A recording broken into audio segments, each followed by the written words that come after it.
I'm gonna start going live here. So don't say anything really embarrassing that you don't want people to hear. All right. But So but was it's the not topic? it's I'm it's sorry. not the official start though, so you can say whatever you want. Okay. Was the topic supposed to be war today?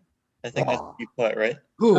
Yeah, war, but then if we get bored of war, we can move on to something else. But yeah, Okay. What is it good for? Absolutely nothing. Say it again. that's a great song, isn't it? Who was that? I think Sashir is gonna sing us that song at the end at some point. I'm sure. Were I you think one interesting question is, war. I need a tuba. were you planning on it, Sashir? I Oh, think I had I not think planned so. on playing anything, but I can Yes, come you are. Yes, up with you a war are. related song. There are plenty of war related songs. I just forgotten. I was reading earlier an article that actually had to do with the trolley experiment regarding Germany situation with the AstraZeneca vaccines. But I will post a link in the chat or maybe on the philosophy page on the Facebook page. interesting. All right, man. Sounds good. Yeah, one thing I've wondered is Evan can animals go to war? What other animals besides humans go to war? Ants. Ants. Like, is that why they build Ants colonies do or it. something? Yeah. Well, You and want they me to ask my attack each cat? other. I know What's there that? are other. Chimpanzees. I mean, Chimpanzees for sure. Yeah, I was gonna say that. Otters go to war. They've been having otter fights in Singapore. Really? I Oh think yeah. I think gorillas as well, but I'm not sure. wasps do it to bees. I don't know. I know a lot about insects doing it. But yeah. Insects. Mhm. But yeah, I don't know if that's like a deep enough topic, just a random thing that came to my head. So yeah. Yeah. No, I mean it's an interesting question. Like how if other animals also go to war. I think that's. I mean that's. I don't know if it's the best way to start the debate or discussion, but I mean that's certainly an interesting question. I think. Yeah. And yeah, I've also heard ideas like war is kind of I've heard all sorts of things about war, like war is what made us evolve to be more intelligent than most animals. War made us evolve faster than other animals. War makes us more cooperative than other animals. I've heard all sorts of different things, but yeah, I don't No.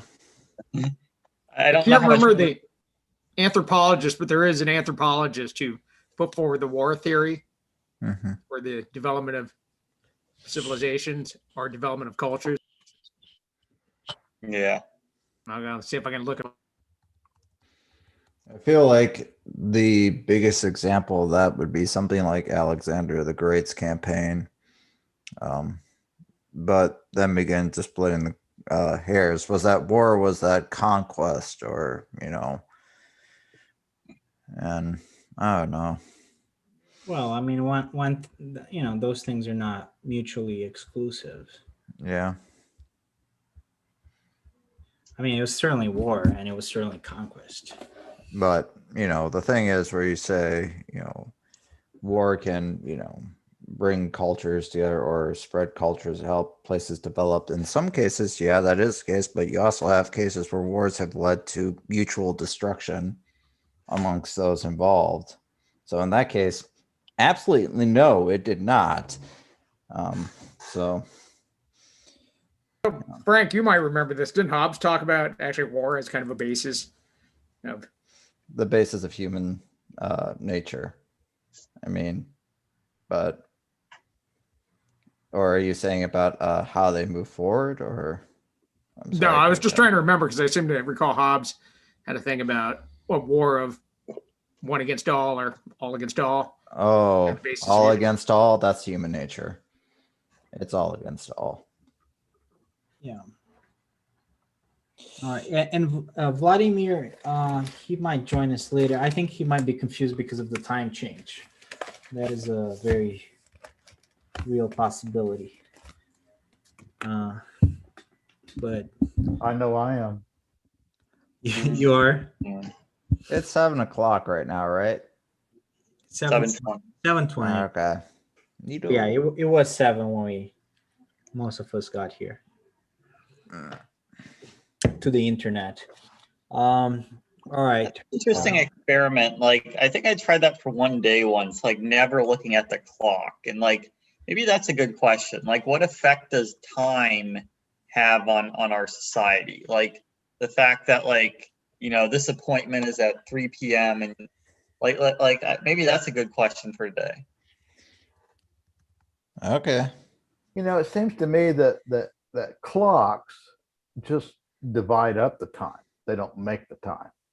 Right. And we use clocks to govern our adherence to schedules, but that's all. But yeah, like it used to be like you just tell someone, hey, let's meet in the morning. And there would be a lot more flexibility, right? It's like whenever you've woken up and you feel you have energy, that's when you meet with that person. Whereas nowadays it's like you got to make it at that time. School starts at 8 a.m. You got to be there. Yeah. Yeah, like the You're really correct. precise time is sort of fairly recent in our history. So if you have trouble showing up on time, don't feel bad about it. But yeah, what does that do to us? Like having to be on a fixed schedule? Like I love it. you like it? I don't love know. it. Or like, especially with work, like every part of the day is scheduled. You have a meeting from this time to this time. Then I got to meet with this person from this time to this time. Like, is that, it's, I guess it's not natural, but maybe it's better, or it's better in some ways, worse in others. Like, how does that affect our, I guess, psychology, like a whole bunch of things? I wonder that. Well, have people always had time before, like clocks? Well, I guess sundials have been around a while. I'm not sure when exactly they were made. They're used in Greece. Because I mean, they had a sense of time, right? But they probably didn't have a sense of time in the way that we have a sense of time, because they didn't have precise time. Well, So I wonder how that worked. there were hourglasses for timing. In ancient China, they used incense sticks. They divided the day into 12 hours. And water clocks. But even if they had the technology for it, did they schedule their lives in such a strict? Mayan calendars. Holy shit, I forgot about that. I mean, yeah, they did. I mean, agriculturally, yeah, everything about it was around time. You talk about people getting up, at a certain time to meet. It was you get up to work because this is the most favorable area. We document, we work this crop at this time of the day because that's when we can have the most beneficial, because the morning dew, or because it's cold out, or because this or whatever benefits it. And then we work this crop, during different time of the day, and you work across. You learn it's loose. It's not exactly to a clock, but what they're essentially doing is they're creating abstract models that coincide to what they're doing day to day and quantifying it so that they can reproduce the results and grasp it, generalize it to their applications. How exact is it though? Is it like they say we'll do this in the morning, or is it like they say we'll do this at 7 a.m. or we'll do this at 8 a.m.? The accuracy would be, I don't know. I would say, I don't know. I don't know how to answer that. I think maybe things are a little bit more generic. You do this thing in the morning, you do this thing in the afternoon, you do this thing at night. I mean, I'm guessing. But and also imagine, like, if you don't have electricity, the concept of night is a lot more impactful to your activities. You know, like there wasn't really that much that you could do at night other than you know, go to bed and, you know, do whatever you do when there are no light. There are no lights that can really let you perform, you know, normally. You know, like you can't really read books, write books at night. Or like hunt. There's a number of things that you just can't do at night. Well, there was a lot of writing at night. I mean, there were still candles and things. But a hunter-gatherer society, no, they couldn't do much. They just kind of stayed in or in the Yeah. fire. Yeah, but still, I mean, yeah, I guess if you have a candle, you can do some writing at night and you can do some reading. But it's still, I'm not really sure how. Yeah, I guess you can do it. I don't know. I've never really tried. It's probably not very comfortable. But there are some, you know, number of things that you can't do properly. So One of the biggest drivers for developing accurate time actually was for navigation. And I think it was the British Crown actually had like an award, like kind of an early X Prize for developing an accurate clock, because that would determine, because you could determine your latitude based upon measurements of the sun and the horizon at noontime, but it was very hard to determine longitude unless you had an accurate clock. Interesting. yeah. That would work at sea. Right. Yes. Also, I mean, people, I think people probably had a lot more reverence and they used the moon a lot more than we do and the stars, because we don't really see those things because we have artificial lights. But, you know, if you go to the countryside, you start to realize at night, you start to realize what kind of moon you're having, you know, because you can see when you have like a full moon or near full moon. And if you don't have a moon at all, you can't see anything. It's you're useless. So maybe Oh. that played a huge role before. Possible, but that also has to do with locality, because if we're talking about people like in the Arctic, the Inuit region, they have 30 days a straight night or 30 days a straight day, and the moon and the sun don't act the same up there. They go around in circles and go down slowly and come up.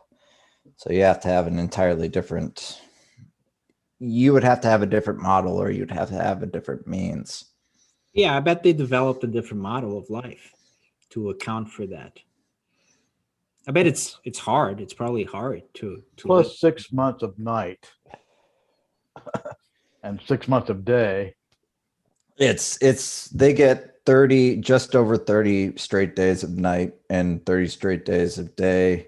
The other ones are weird. They're split very, when I was up there, the sun does like this weird faster and lower, and it's, you just have no idea. Well, another thing is that people had a little bit of a different like I think life was a lot more seasonal than it is now, because now our means of production are, you know, you work 5 days a week, you know, for 4 weeks in a month, 12 months in a year, or 11 months in a year. Like it's everything is completely artificial. But it probably wasn't like that for the vast majority of people, because they had to account for seasons, because agriculture was the main thing, but even hunting probably kind of depending on some of those factors. You know, everything related to production kind of depended on the season. So it's probably a lot more seasonal. And like a culture that has 30 days of night, they probably realize, well, we kind of need to have some food stored, you know, for those 30 days, because we can't really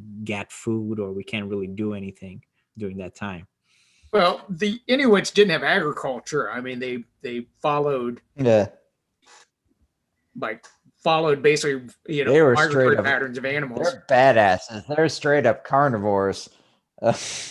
Well, then they probably wanted to They're my favorite catch a whale before those 30 days, you know, of night.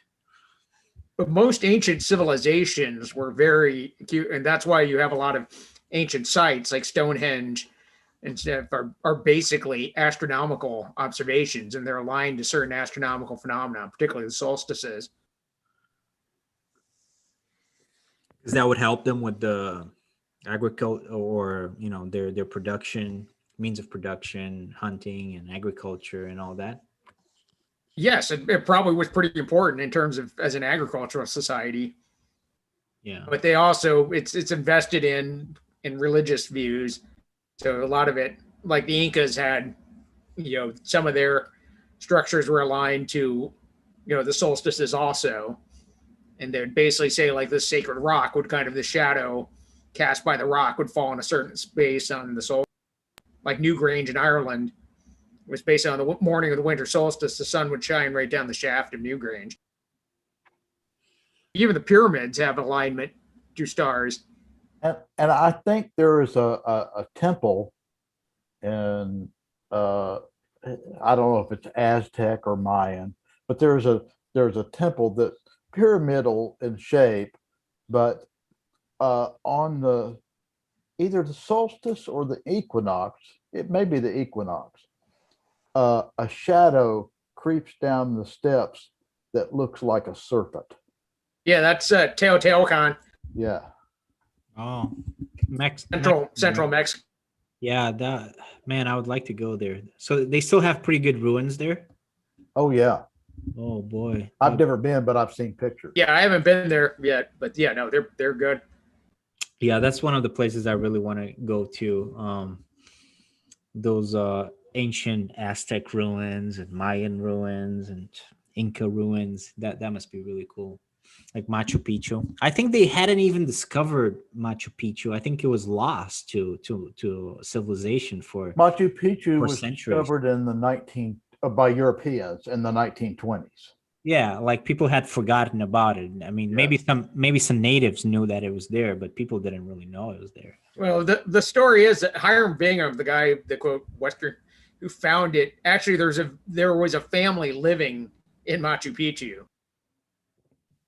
There was a family living there, just So the local people knew about it. It was just obviously he discovered it because the Western world hadn't. Yeah. Were they hiding it? No, they were just living there.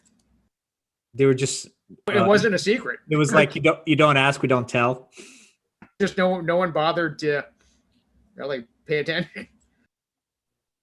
There are some cities that, El Dorado and this Lost City of Z, those kinds of things. A lot of those things are just kind of like, if they ever existed, people never found them. I was going to say, no, go ahead. There's a lot of quote lost cities. I mean, Angkor Wat was pretty much well known by the people there. It's just nobody.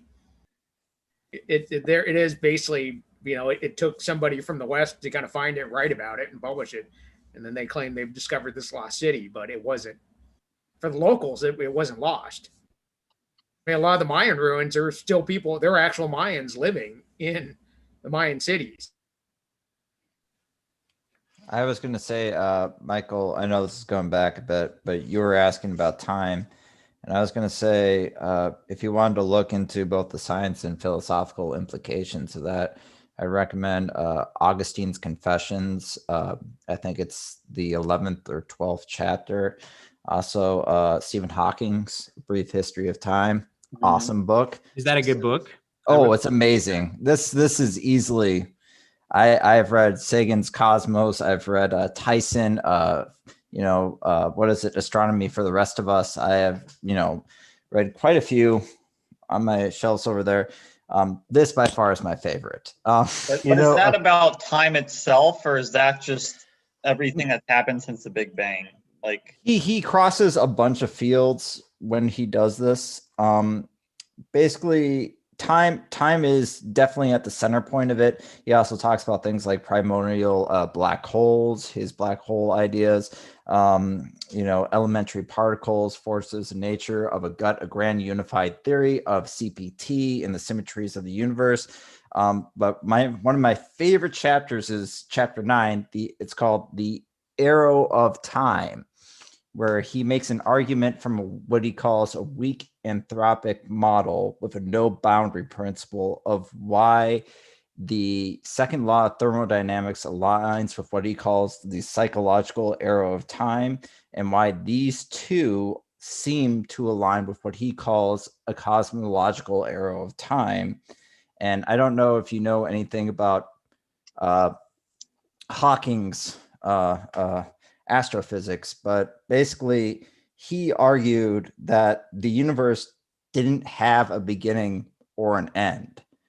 He argued for what is known as a no boundary principle, that it came out looking topologically almost like a shuttlecock is what he had of the universe. And he says basically expands, it contracts, it expands, it contracts, it expands, it contracts, and it goes on ad infinitum. That's what he was arguing, at least in this book, is what he was arguing for.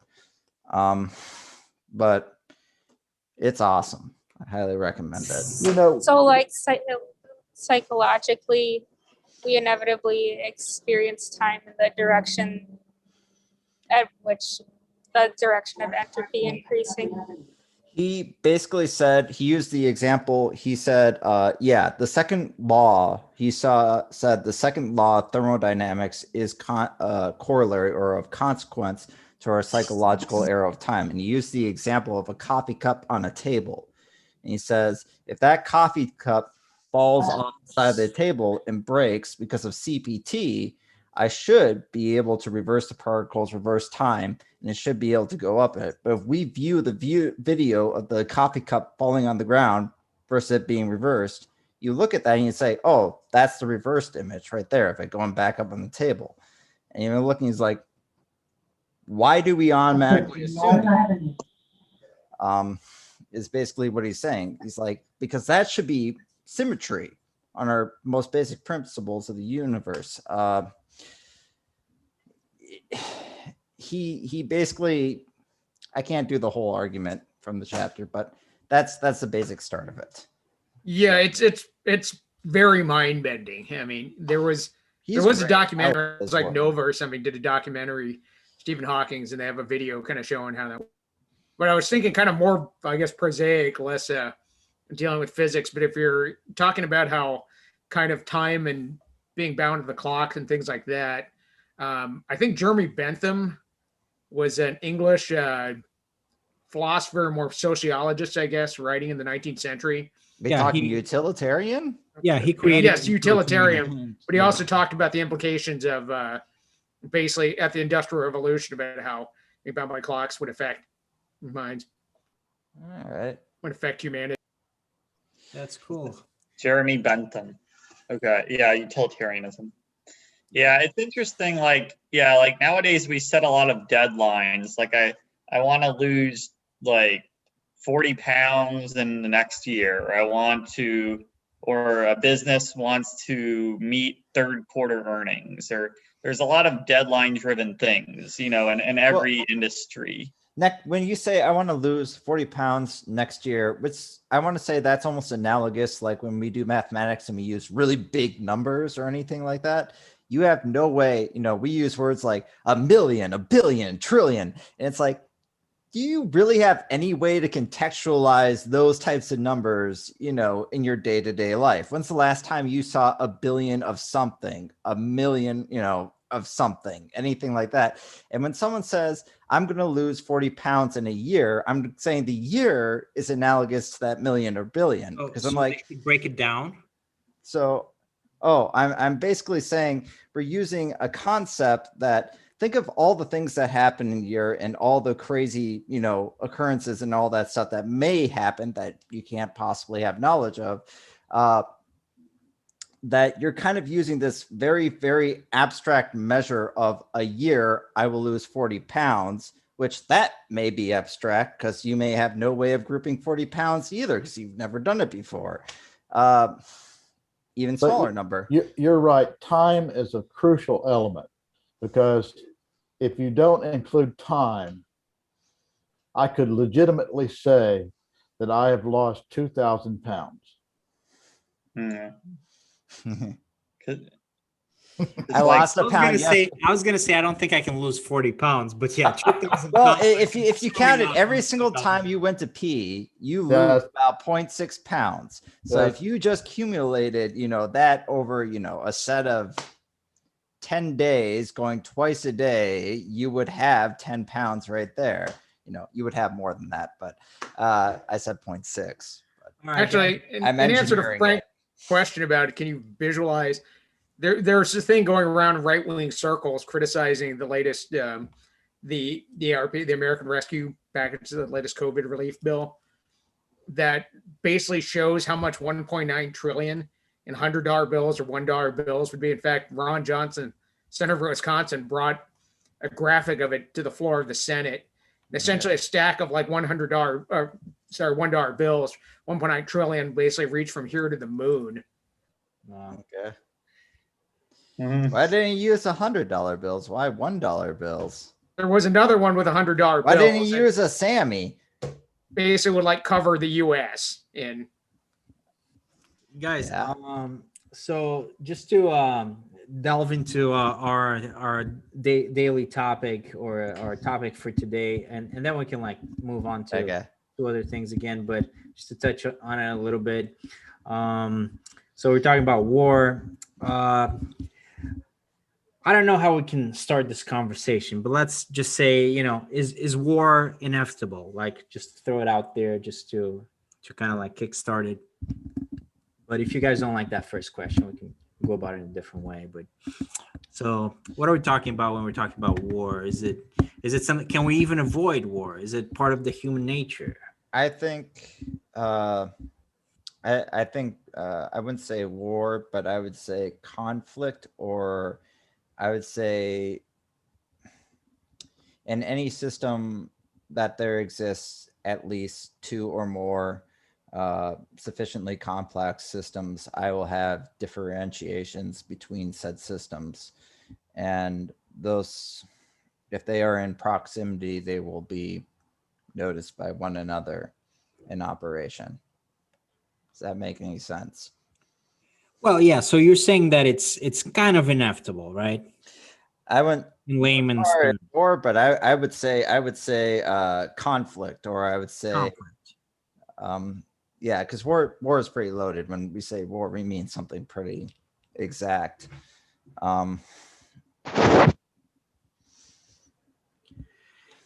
Ethan, were you trying to say something? No. Yeah, I think, well, I mean, war is kind of a sophisticated, because when we talk about war, we talk about conflict in numbers. We talk about, because, when two guys get together and they have some sort of disagreement, it's natural for them to fight, especially if you go back enough time, when people didn't Hey, have. Michael, what's your Hello? favorite soda? Sprite, I guess. Yeah. Mine's Mountain Dew. What the fuck's wrong with you? Let's duke it out. Well, there you go, man. There you go. Exactly what I'm saying. So, Of course, no, I could mean, also go, that's cool on you. it's especially people didn't have sophisticated forms of solving conflict or deterring other people. They didn't have, if we go all the way back to Hobbes' imaginary state of nature, it was, conflict was to a degree inevitable. Even today, if we go to like a frat party, conflict is inevitable, or a club, anywhere where there's lots of testosterone, right? So men are, I don't want to put this entirely on men. This is just, I said complex systems, sufficiently complex systems. Humans qualify to me absolutely as sufficiently complex systems. That's the difference I'm trying to establish. Actually, it's because I am taking into consideration what you said. So what you said is like different systems, and that can be like two different biological creatures. So two lions, they tend to go. They tend to establish an adversarial relationship, unless they're in the same pride and all that. But usually, when it's lions of the same stature, they're going to fight against each other, to establish domination. This is, I'm saying lions, but I could say a bunch of other different animals. But the man in particular, the human creature, we have this capacity to organize in numbers. Also, we're pretty weak people. We're weak animals. So that's not weak. How dare you? Well, you're not weak, Frank, but I don't do like all the physical exercise that you do. Like, I'm not preparing for, for the Olympics, but No, I mean in general, you can't compare a human even with a chimpanzee, and a chimpanzee is, obviously not one of the strongest animals out there. So we organize there, we put together, instead of one person, one man like myself, I'm gonna bring nine guys. We're gonna form a unit, 10 guys, and we're gonna fight against another unit, and that's war.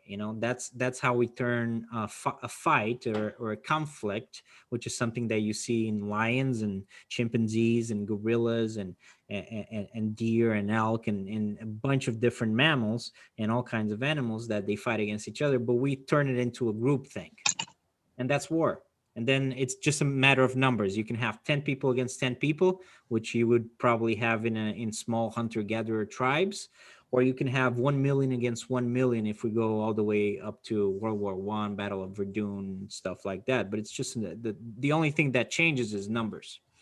Now, one interesting thing I wanted to mention is it's often hard to distinguish friendly competition from war, and one can often escalate to the other very quickly. So, yeah, like for example, the Cold War, there were actually friendly components of the Cold War, like chess. Russia wanted to outwit us in chess. And then, there's the Olympics where, I would say that's kind of more of a friendly competition, right? But yeah, so sometimes it's hard to, like the race to the moon. Sometimes it's hard to distinguish like a friendly competition from war. I would say those things are more friendly, but it can escalate when tensions start to grow. Yeah, the Cold War was really friendly. No, it was not. But yeah, there were like aspects of it that you wouldn't consider super violent. Yeah. Well, I'm kind of like moving things ahead a lot. I'm kind of like jumping the gun here, so to speak. But because I was going to talk about that later, because I think that's something that we see in modern times. But Michael, what you're talking about really are, I think we've developed these mechanisms to wage war in a sense without waging war, right? When you have a chess match, it's really just like the Greeks had their champions fight one-on-one to determine the outcome of a battle. When you send Bobby Fischer to Russia, that's what you're doing. Yeah. It's an element of war, but it's not, it's not really. But and sports competitions are perhaps a more clear analogy, and it's something that is done a lot. But that's part of this complex system of conflict resolution processes that we've established, so we don't kill ourselves in total nuclear. I would like to differentiate, because I think war, I don't want to conflate conflict or sports competitions or any of that stuff with, the horror that is war, which we have seen throughout the history. War is, if I were to explain in philosophical terms, I would say it is the manifestation of Aristotelian's understanding of hatred, which is pretty much, I am looking to destroy, not to change or anything. I'm looking to absolutely destroy that which is out in front of me. Or Kant's radical evil. It is the point where I'm denying the ends in itself of entire peoples or anything like that, to the ends that their lives are forfeit. It is, that's why I don't want to conflate different areas of it. Sorry. Well, I'm sorry. and to conflate even further, the characteristic of war that we have discussed thus far doesn't really touch on whether there are any times when war is morally justified. And I don't have all the answers there, but this is one thing that I think of, is that ideas good or bad, cannot be defeated with guns. Ideas can only be defeated with better ideas or more popular ideas, I guess. I don't know. But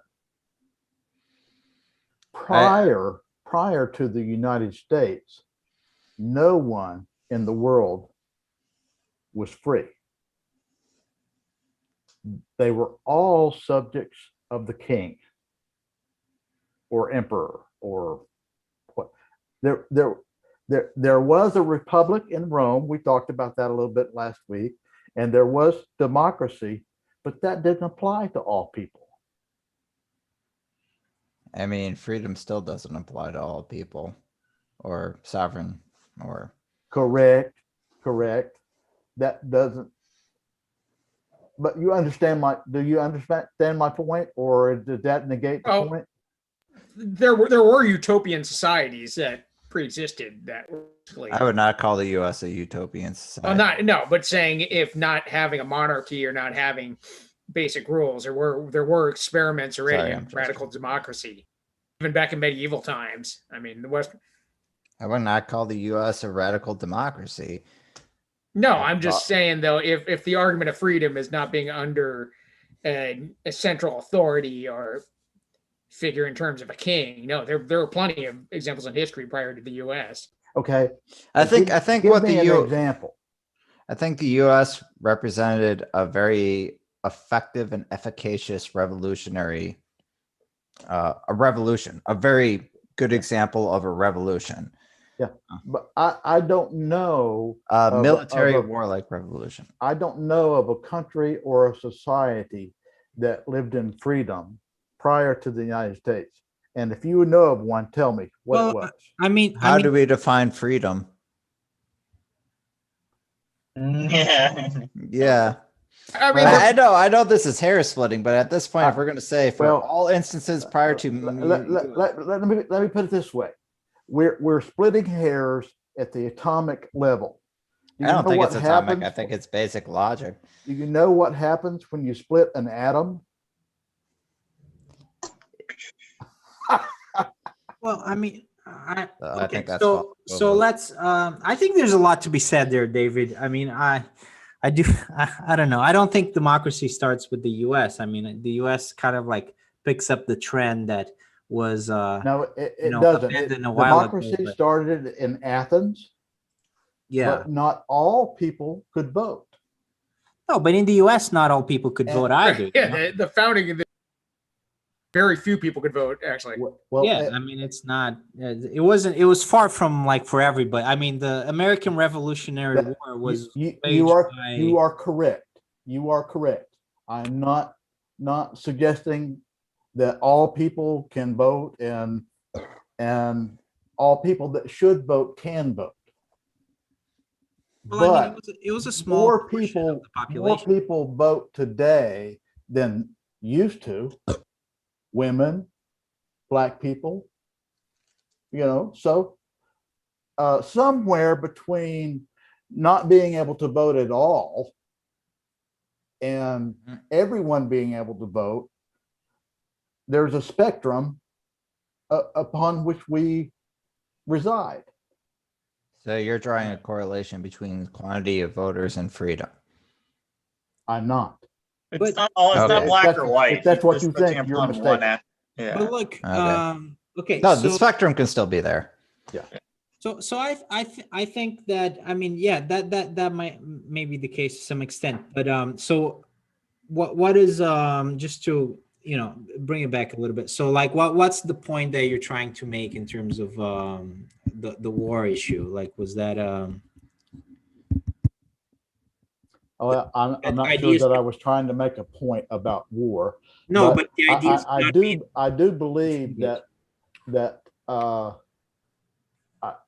I was hoping we would get into a discussion of when war is morally justified. okay, Oh yeah.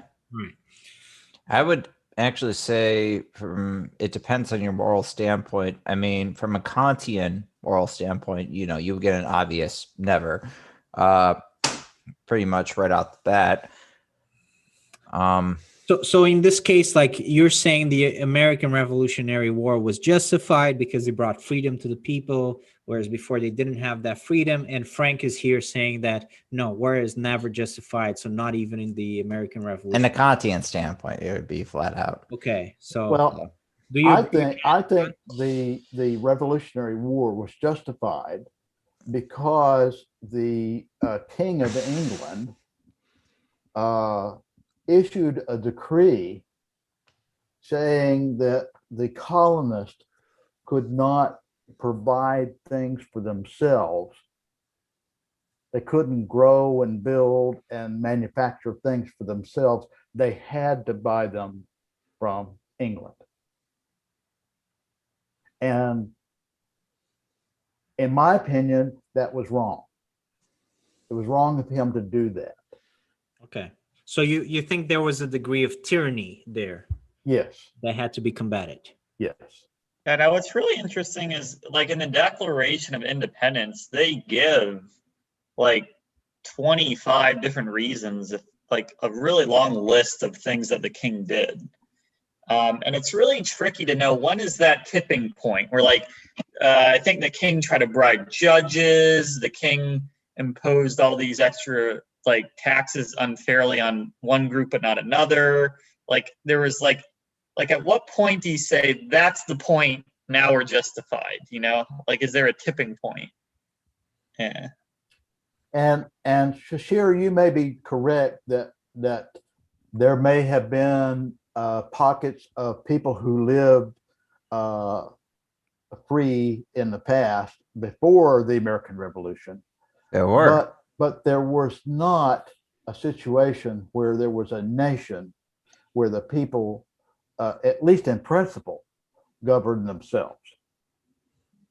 The people of the U.S. did not govern themselves. They have a republic. I'm not suggesting that they did. I'm saying in principle. Do you understand what I mean by in principle? What do you mean by in principle? Can you define? Like all men are created equal. So you're saying that a constitution didn't exist before the U.S. The Constitution of the United States did not exist before the United States. Yes. Well, I think That's just a truism. I U.S. Constitution did not exist before the U.S. Yeah, and it's but I mean, David, from a historical perspective, there were certainly democracies and republics before the United States. I mean, not the same and not in the Americas perhaps, but they existed. I mean, the U.S. It to a great degree borrowed some many things from those democracies that came before. But okay, but I understand what you're saying, but what I'm talking about is when you have large swaths of the people who cannot vote. Only the elite can vote. That was true in the Republic, and that was true in Athens and the Athenian democracy. Unless you all know something different. Well, but that's not different from the United States, David. That's absolutely it's different from the United States. Well, there were whole classes of people who could not vote. Well, now I know that some people are disenfranchised today and they can't vote properly in the United States. Well, we don't say no women can vote. Well, you have to go back to the 1700s, and no, women could not vote. That was half of the population. Slaves couldn't vote. Slaves could not vote, which is. And actually, there was a talk amongst the founding fathers that actually only people who had property owners and people who had certain areas could. There is no question. Not all European descendants or Europeans could vote. Not all people of European ancestry could vote. I mean, I think at that time there were requirements of property. I'm almost certain. I'm not even remotely suggesting. So it was perfect from the outset, but it was designed so that we could. But you are arguing that we didn't have freedom, which you haven't defined yet, did not exist before the U.S., and you're making an argument for that based off of the U.S. Constitution, which there were things likened to the U.S. Constitution prior to the U.S. Constitution. There were things like that in Rome. There were things that they had basic rights to citizens that they allotted. Ergo, I do not understand your argument. I'm trying to. Okay. All right. Let me put it this way. Do you think that the average citizen in Rome lived in freedom? What do you find as freedom? I'm happy with your definition. No, you are bringing out the premise. You need to have the definition. Yeah. Oh, my. But I think also I do we're not. kind of I do not think the average person in Rome lived in freedom. You have not defined it. Ergo, Well, this is premise has Now, no. I'm sorry, I'm not going to define everything for you, Frank. I'm just not. I'm asking you to define one thing. Okay. Okay, David, if I could jump in here, One thing. Now you're on false equivalence on a full area. I got you on two fallacies. You want to keep going? You do not. guys. hold Let's- on. Okay, I should feel like the judge. I should have my little hammer. Order. Order. You got to do it like the British parliamentarian. I don't know. Yeah. Back Kwanzaa. Look. Yeah, we stepped down. But look. Order! Order. Let's. I don't. Yeah, I don't think freedom is black or white. I think it's a spectrum, and I think we could talk about what are some of the benefits that the new system America had created. Yeah, I don't. I kind of tend to resist binaries. Like people weren't free and then they were free, but we can talk about what were the benefits of this new system of government. What did it bring? What new value did it bring? I guess. Well, yeah, and let me further narrow it down. And one freedom, the freedom of speech. Did that exist in ancient Rome? Was something equivalent Yes, to it, and- I believe. Hold on. David, if I can jump in, I think what you're, and you can tell me if I'm off base here, but I think what you're saying is that the U.S. was the first nation to be founded on a philosophical principle. I mean, yes, the Roman Republic was, and the Athenian democracy, they weren't necessarily founded on the philosophical principles. They just kind of adopted those philosophical principles, whereas they were founded based on, like most nation states, as based on a geography and not on philosophical ideas. Is that kind of what you're saying? I don't know how. No, it's close, but it's not. Okay, sorry. No, what I'm trying to say is, although imperfect, at least it set the path towards an idea that people could govern themselves. And I know that we like to think of ancient Rome and Athens as self-governing, but they weren't. Well, what's the difference? I kind of want to go back to the war thing, the just war, but I can't really understand like what the difference is between those old republics and the US. Like why did the US govern itself and Rome and Athens did not? Like I don't understand the difference. There weren't really founding documents necessarily to the Roman Republic. If you can't see the difference between Well, no. I mean, between the United States and ancient Rome, I can't help you. okay. I can see the difference between them. But Yeah, I mean, I can see the difference. I just don't really. The question is, why U.S. freedom? Why Rome not freedom? Yeah, that's Both that's my cases, question. I need freedom to understand negation of one area and freedom in this other area. I need it defined. David, Okay. But look. Also, let's go back to the, because I think this is, you're trying to say this to illustrate the point that some wars are justly fought and some wars are not. So we're kind of like talking about two different things. Let's since we're not making a lot of progress, let's talk Okay. about the just war thing. So you think in some cases, like in that case, it's justified, right? But so Frank, why would you say it's not justified ever to wage war? It's not justified in a Kantian construct because the basic one of the basic principles is treat other as an end in themselves and act on the action that you, or the axiom that would be universal. This was his argument that you couldn't murder anyone, you couldn't kill anyone. War, definitely by extension in this case, would not be justified by his own reasoning. So if any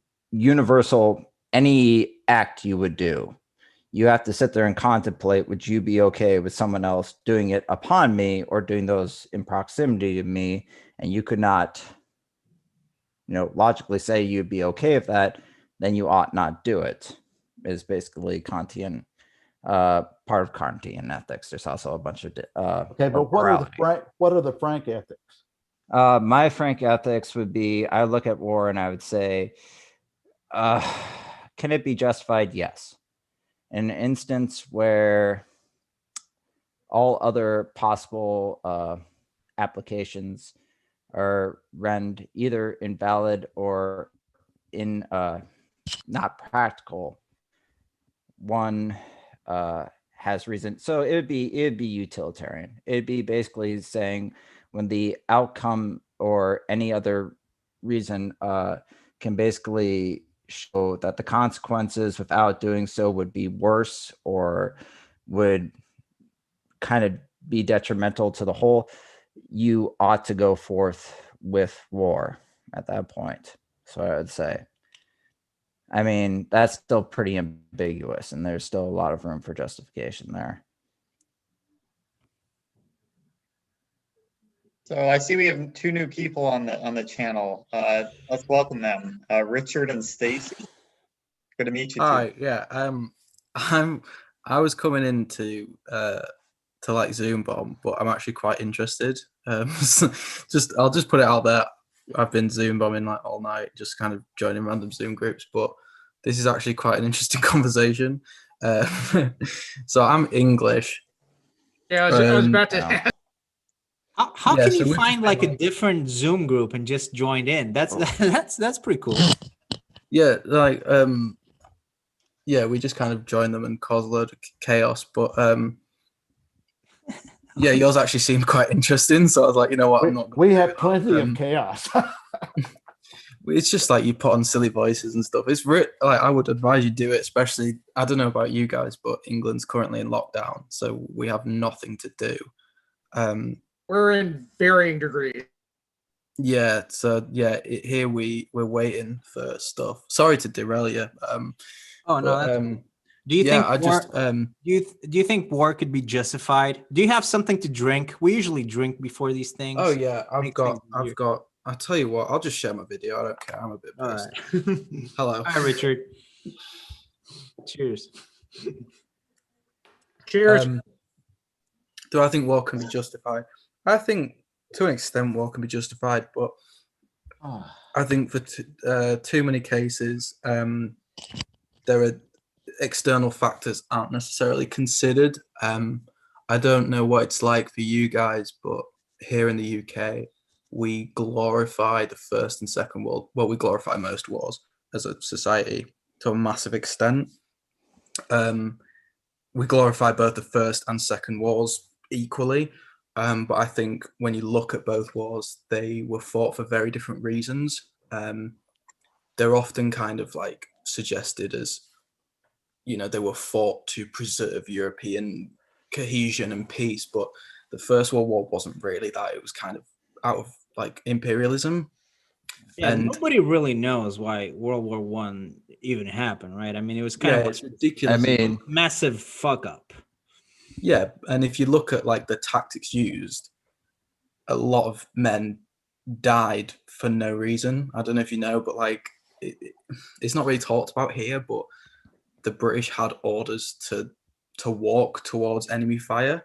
Yeah. And when you think like how many people died because of that, and then we're like, oh, it's so sad that they died. It's like, yeah, but why are you kind of mourning their loss without Yeah, looking at why you they had died? people Just charging machine gun nests, with horses and just running at it. I mean, it doesn't make any sense. I always thought the First World War was usually, at least how we hear about it, how I've heard about it here in the U.S., is kind of the war that really took away this kind of idealism of glory in war, that everything, this idea of fighting for one's glory and honor and all that stuff, because the trench warfare put it into such a dank and nasty, and just, not to mention the chemical warfare, mustard gas being used, the horrible maladies that people were experiencing, much of what you described where almost needless death was happening everywhere. It kind of took away that almost glorified vision of it. Well, Yeah, definitely. It was. I think people say it's like the first modern war, don't they? right. Yeah. It was the first major industrial war, but Yeah. the first World War, why they call it the Great War, was a culmination of a lot of things that have been happening. I mean, a lot of the tactics used in the First World War came from the U.S. Civil War, because European generals studied how the U.S. Civil War was fought. Mm. But also, since you're British, you probably know about the Crimean War and the Charge of the Light Brigade. I mean, it's a great poem, but all those guys got killed because they were doing a horse charge. Yeah, it's really interesting. I don't know how much you know about like the UK and England, but it's really interesting looking at how we look at war, because we have compared COVID to the Second World War a lot. So it's like, oh, that fighting spirit, that's, that war spirit, or look at how people came together in the war. And it's like, it happened 70 years ago. It's in a completely different situation, but it's still like, there's loads of posts by like, really, we call them gammons. They're kind of like old, middle-aged to old, kind of conservative people who have very conservative views. And they're called gammon because they're usually red-faced. It's kind of like a jokey term, but they always share stuff, and it's like, you're moaning because you've been locked inside. Imagine how people felt in the Second World War. So it's like really interesting how we kind of use that as like a marking post. It's like, oh, well, is this as bad as the Second World War? And I know this is a roundabout thing, but like for me, I kind of think the Second World War is one of the few just wars in just the atrocities that were being committed. Well, heck, we're still fighting the U.S. Civil War, or I should say the war between the states. Or since I'm a Texan, the War of Northern Aggression. I mean, we're not fighting it; we're bickering it. I mean, we're still living it. Yeah, I mean, we act like we're still fighting the Second World War, but we've been at peace with Germany since 1945. I mean, aside from maybe East Germany, but it's kind of just idealized and not really analyzed. But I know y'all got pretty sick of Germany for leading up to Brexit. I think you're not getting along. That was Europe in general. General. Yeah, I don't know. I think Johnson and I forgot her name now. The Chancellor of Germany. Merkel. Angela Merkel were getting along pretty well. Yeah, I mean, I don't think he got on with anyone who was remotely sensible. Yeah, I mean, a crazy statistic is that more people died from COVID than from World War II in the United States. So it's that's that. Yeah, it's a lot. Yeah, U.S. soldiers was like 490 in World War II, wasn't it? We're 540,000 as of today. COVID deaths. Oh, there you go. Yeah, so that's just pretty shocking. Yeah, but World War II was like 50 million total worldwide. I mean, no, I know, but you had to consider that was 25 million of that was Russia, right? Yeah, and China. I think China was the runner-up.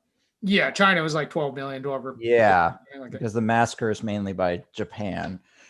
So, but yeah. Yeah, no, but I think, look, that's a good example. World War II is a good example from a Western perspective and a Russian perspective of a just war. And the Russians were fighting against, obviously, a war of aggression that was meant to destroy them. So yeah, when someone's trying to destroy you, I think it's hard to argue against the point that yeah, that's it's like if someone tries to destroy you, when you're walking home at night, if they're gonna kill you. That's why every legal system has self-defense. But those are the easy cases. I mean, most wars are a lot dirtier than that. Well, I suppose, I guess, with the Second World War, I know it was different for the US because of Pearl Harbor, but with the UK, there wasn't any cause for self-defense. It was because of the treaty they had with Poland. Yeah. So it's like, but still, I mean, you had I mean- fascism and the Nazis and the concentration camps. Are you talking about Second World War or First World War? Second World War. Second World War. I mean, Yeah, Chamberlain. Churchill was Chamberlain. really I mean, a smart guy. He Churchill said, was breathing down Chamberlain's neck the whole Exactly, time. yeah. I mean, Chamberlain. At least what we're told. He didn't understand that Yes. Hitler wasn't going to And- stop. I mean, it's it was just a matter of time. Yeah, there was the Battle of Britain. He did try to invade. He was planning on invading the UK, and he did drop a lot of Yeah, bombs. but I mean, in like 1935, Right, yeah, 1935. Yeah, I see. yeah, I'm kind of saying like the reason why Britain entered the war Yeah. was because Ah. of treaties. So it wasn't necessarily like self-defense. It was kind of out of a sense of honor. And from what I've read, I know Hitler kind of respected Britain and wanted like an alliance with them because he saw them as kind of a model empire. He wanted to model the German Empire on the British Empire, and so respected them, wanted to ally with them. So I guess I feel like us Brits kind of say, oh, we won the Second World War and we ended the Holocaust, but I don't feel like there was that much care for what was happening to Jewish people.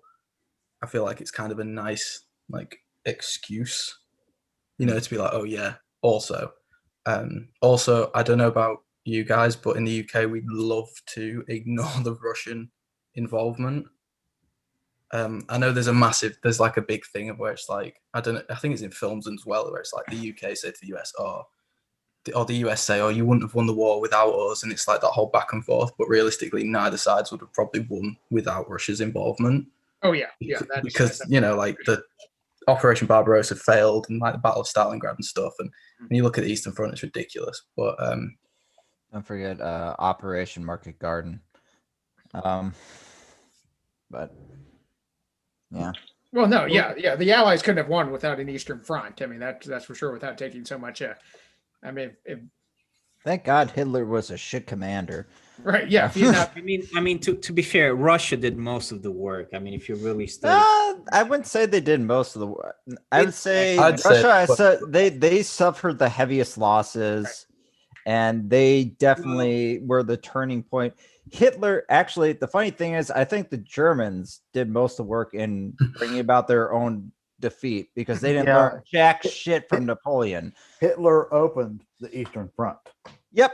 yes. He had treaties with Stalin. He could have sat back and Stalin would have done shit. And he chose to open it anyway because he's a dumbass. Right, but at the same time, the Soviet Union couldn't have won without the Allies. They couldn't have No.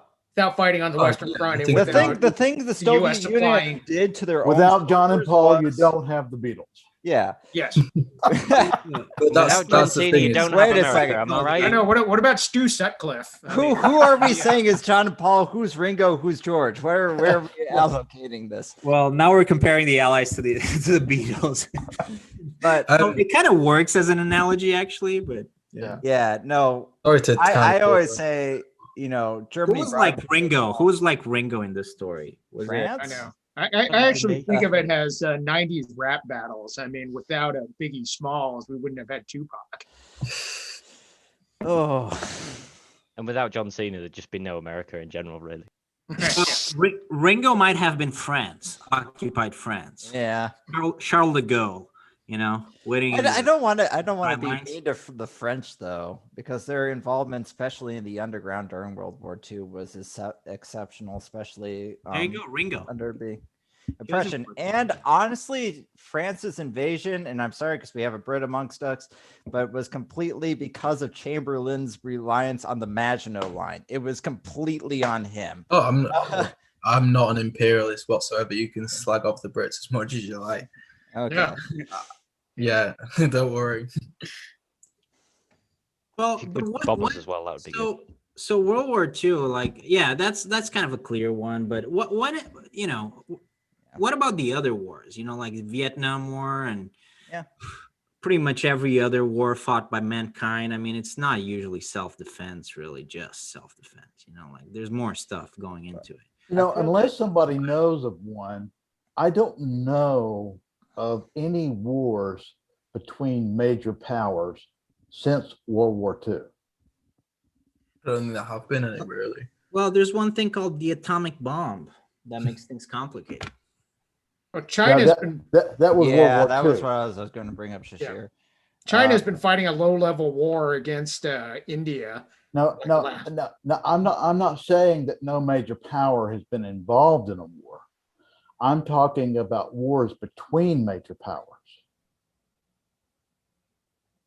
Well, an all-out war, no, yeah. The nuclear mutually assured destruction has been actually very good for preventing an all-out war. But if there was MAD, then we would not be. Ergo, we cannot identify MAD. Yeah, I wanted to Are we in say, the best of all possible worlds? I wanted to touch upon this. I feel like there's definitely a poker element to war where you don't want to go to war, but you want to make your enemies think you're going to go to war with them so that they will comply with what you want. And this happens all the time. So like sometimes a country will go to war just to show, hey, we can do it if you get on our bad side, you know? So there's a lot of poker.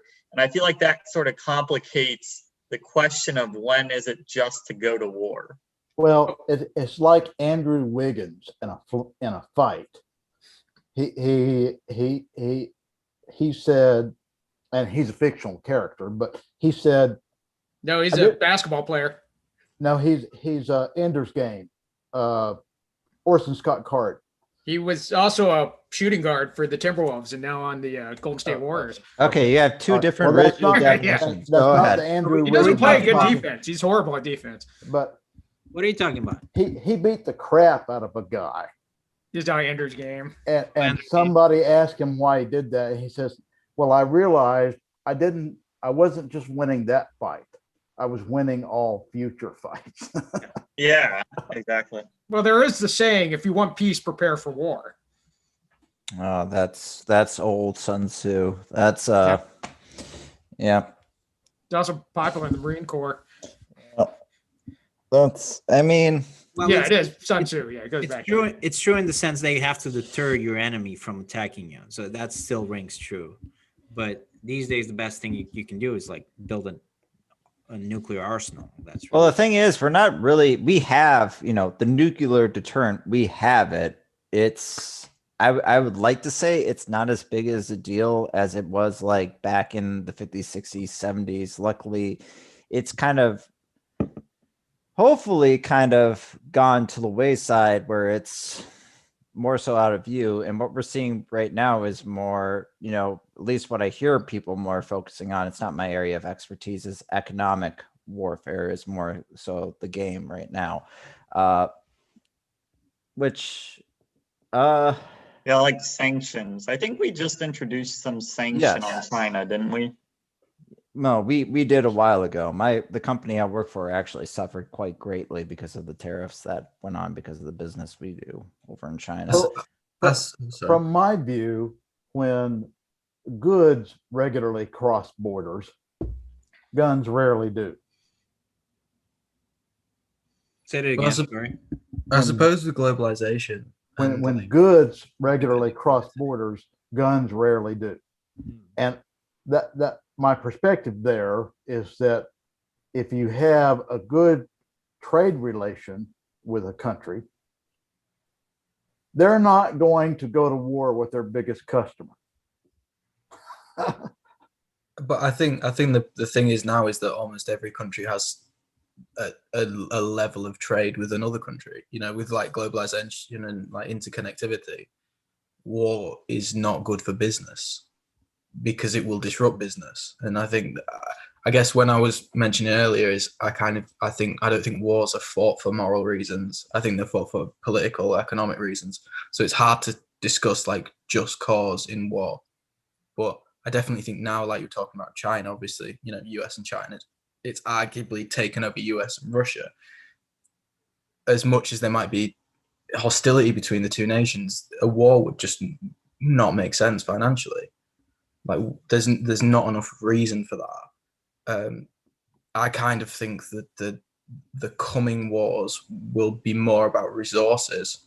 You know, in the next 100 years, But as that resources dwindle, it'll be kind of, it will revert back to that, you know, a resource-based war.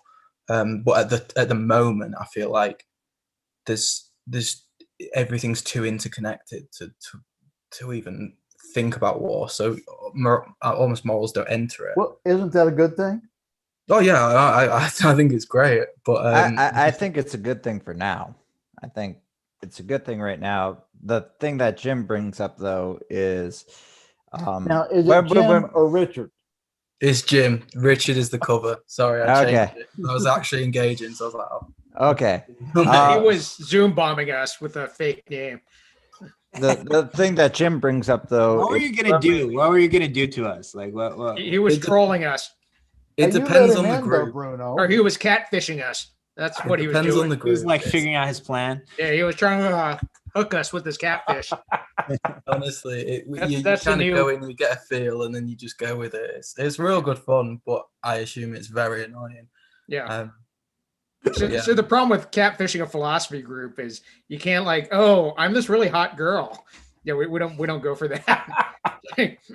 Oh, We would be like define hot. right, yes. Define What is hot. hotness? And also, what's your preference of Hegel's books? Right, yeah, exactly. It's not what did they say? ASL, age, sex, location. It's What now is like, ASH. are you on the empiricist side or the rationalist?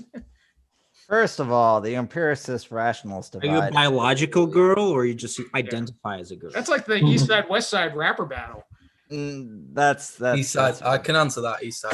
Can't Yeah, happen. Y'all get over it. Yeah. Yo, David Hume.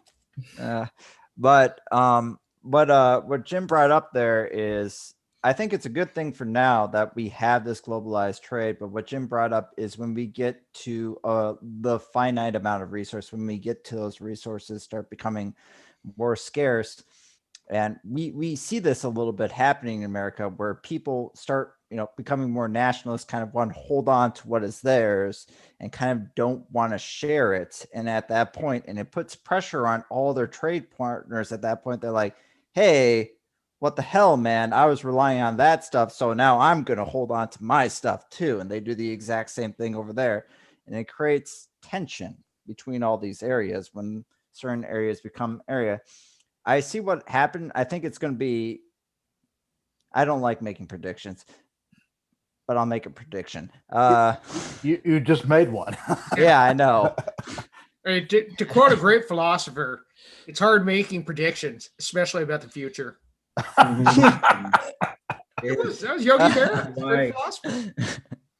Hey, boo boo. Anywho, for my picnic basket, I kind of look at it and I go, what I see is there's going to be prosperity until this tension comes to a point where, people start going in on certain, when they start realizing their Maslow or their area of hierarchy needs that they really want to hold on, they don't want to share anymore, that this tension is going to come to a point where we were talking about war, where people go, what's the sufficient condition with the king, or a sufficient condition with this person, where people go, that's enough. I need your resources. Kind of like America and Edo during the Edo period, where we just walked in there and said, look, you got to open up.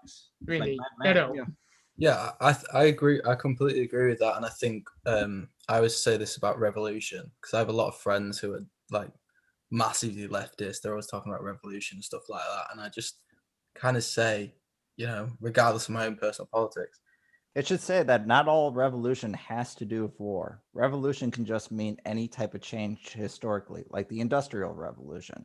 It doesn't have to always deal with war. I agree with that. I guess when when they talk about like political uprisings, I suppose.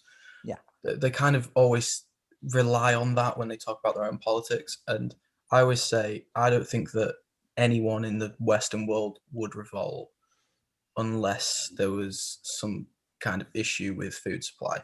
I genuinely think when it comes to stuff like that, it's always about food. People. I also think.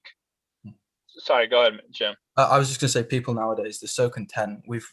Human civilizations have like progressed to the point now where I mean, I was reading the other day that about like the Vikings in England, and the life expectancy was 21.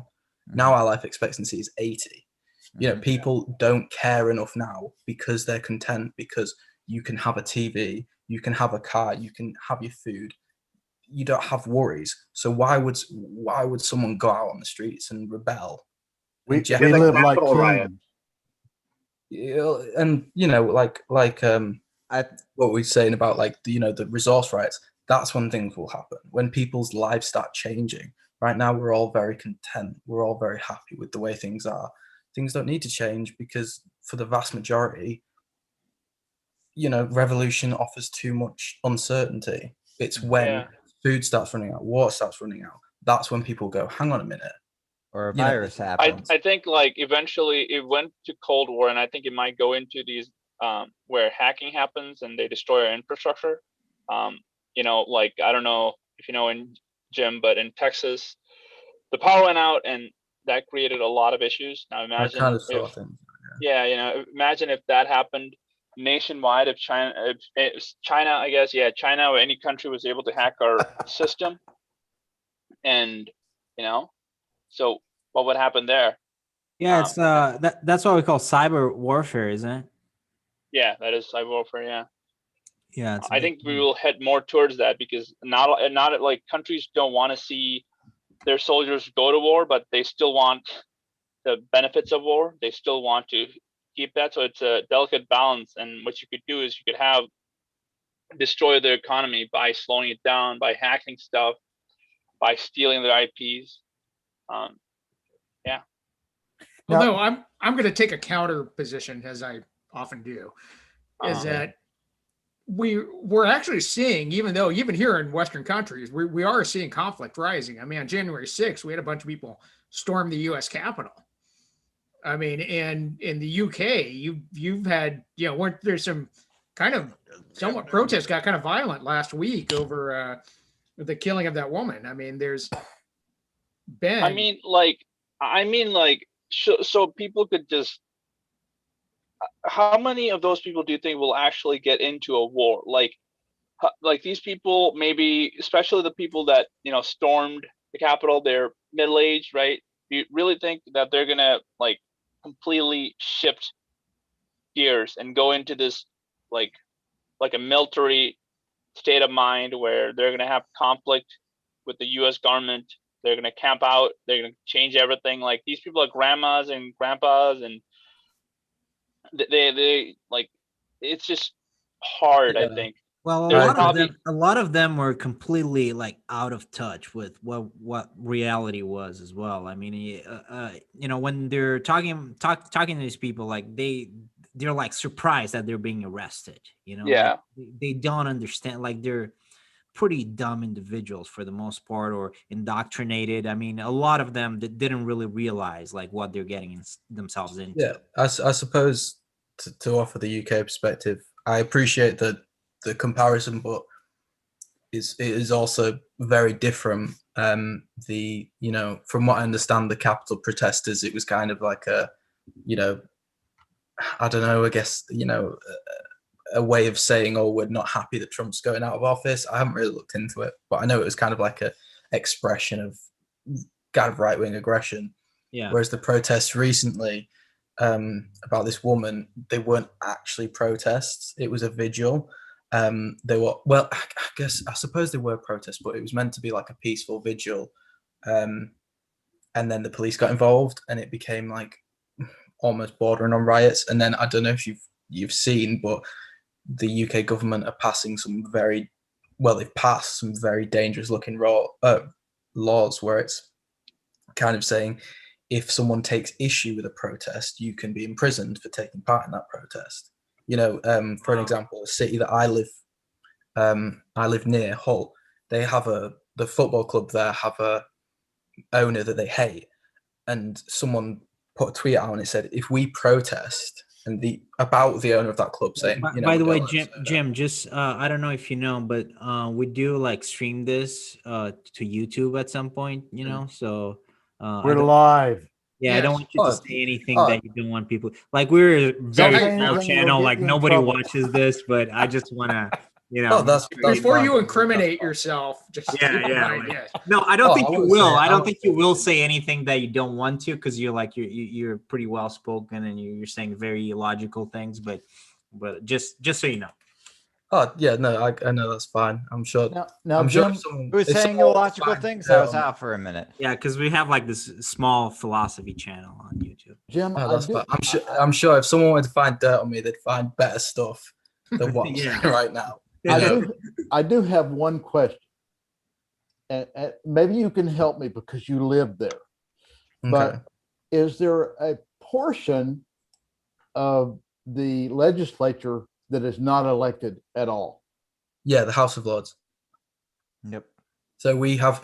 It actually frustrates me because I feel like the U.S. government is better organized, because you have like the legislature, the executive, and what's the third? Judicial.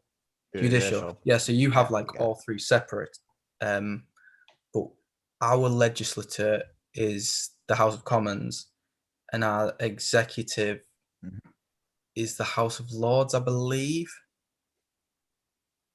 Not the Well, prime then- I think minister? it's the prime minister. I think it's the executive would be the prime minister, if I'm not mistaken. Yeah, I suppose. Yeah, the cabinet. Yeah, the Yeah, cabinet. the U.S. actually, I think it's largely modeled after the British in the sense that it has two chambers, the Congress, because But both ours have two is chambers. the roles are kind of Yeah, but in the U.S. they're all messed up. elected. But where- yeah, so the House of Commons is elected. It's MPs. So you know, it's the country segregated into parts. You vote for a party. The party's elected. It's an MP. But the House of Lords is peerage. So it's either I think it used to be completely hereditary. So it used to be that everyone in the House of Lords inherited their position, and now it's like 50% inherited, 50% peerage. So it's still not voted for, but now 50% of the people inherit their positions, and 50% of the people are given their positions by, I can't remember if it's the Queen or the Parliament. So there is a strong anti-House of Lords sentiment because because when laws are passed, they go through the House of Commons and then the House of Lords. So it's like, okay, so we'll elect people in, and they'll vote on these laws, but then it's taken to another chamber who we don't elect, who will eventually have the say. So it's really messed up, and it kind of now, links with. I'm sure you've seen loads of royal family stuff recently in the news, and it's it's ridiculous. It's a ridiculous. I live in a ridiculous country. It's Now, so backwards. Do you guys have a state religion?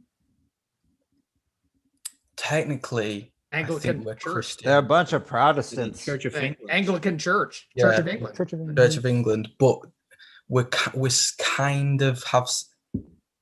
We don't. I don't think we technically have separation of church and state, but there is a bit of a separation. It's not like you guys.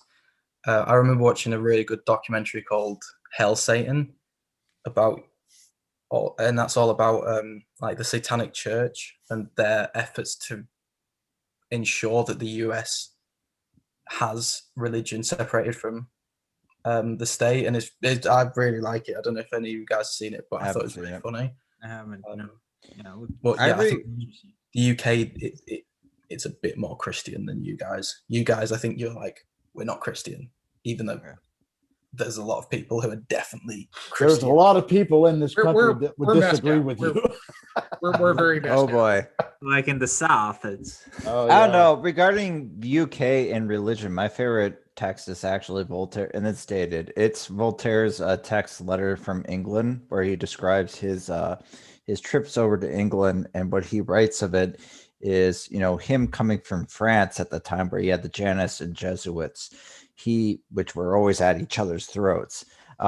He basically wrote of it and said, it's a unique nation in the fact, and he actually was big on the Quakers, or the people who would talk at anyone could come up and talk and preach in a given sermon that he found in the UK. But his overall description was it was a unique country in that it had so many different religions and so many ideas that it felt like every person was kind of forced to almost tolerate the other person around them, because no one could be certain that they could, overtake any given area. This would lead into his treaties of tolerance.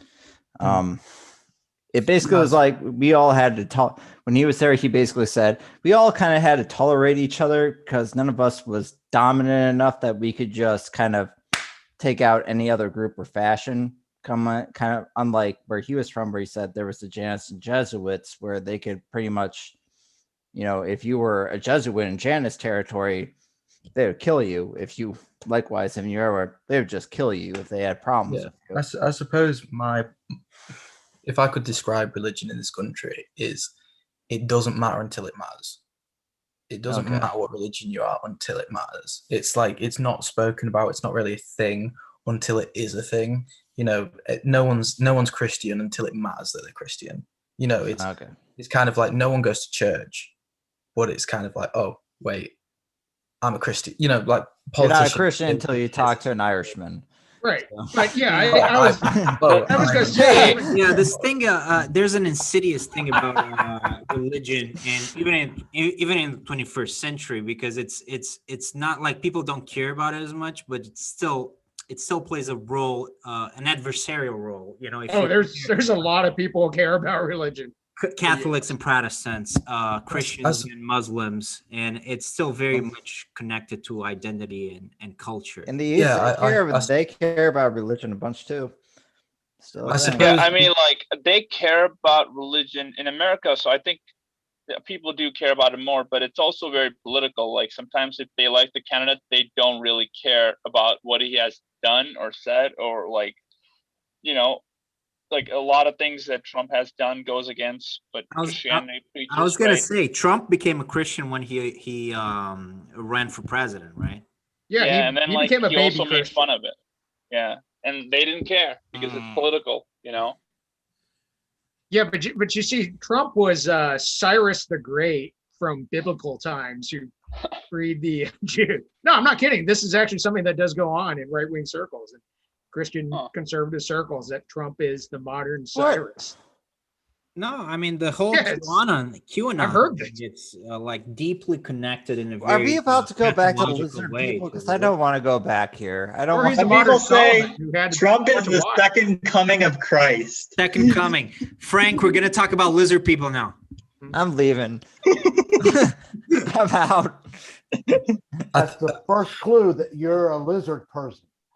Oh no! You know what? That's why I came to this If it makes me separate from this. That's We always end up talking about lizard people. Oh well, like the royal families, though, they're all lizards. Like, I swear to God, I don't know if you've seen Prince Philip, but he's not human. Yeah.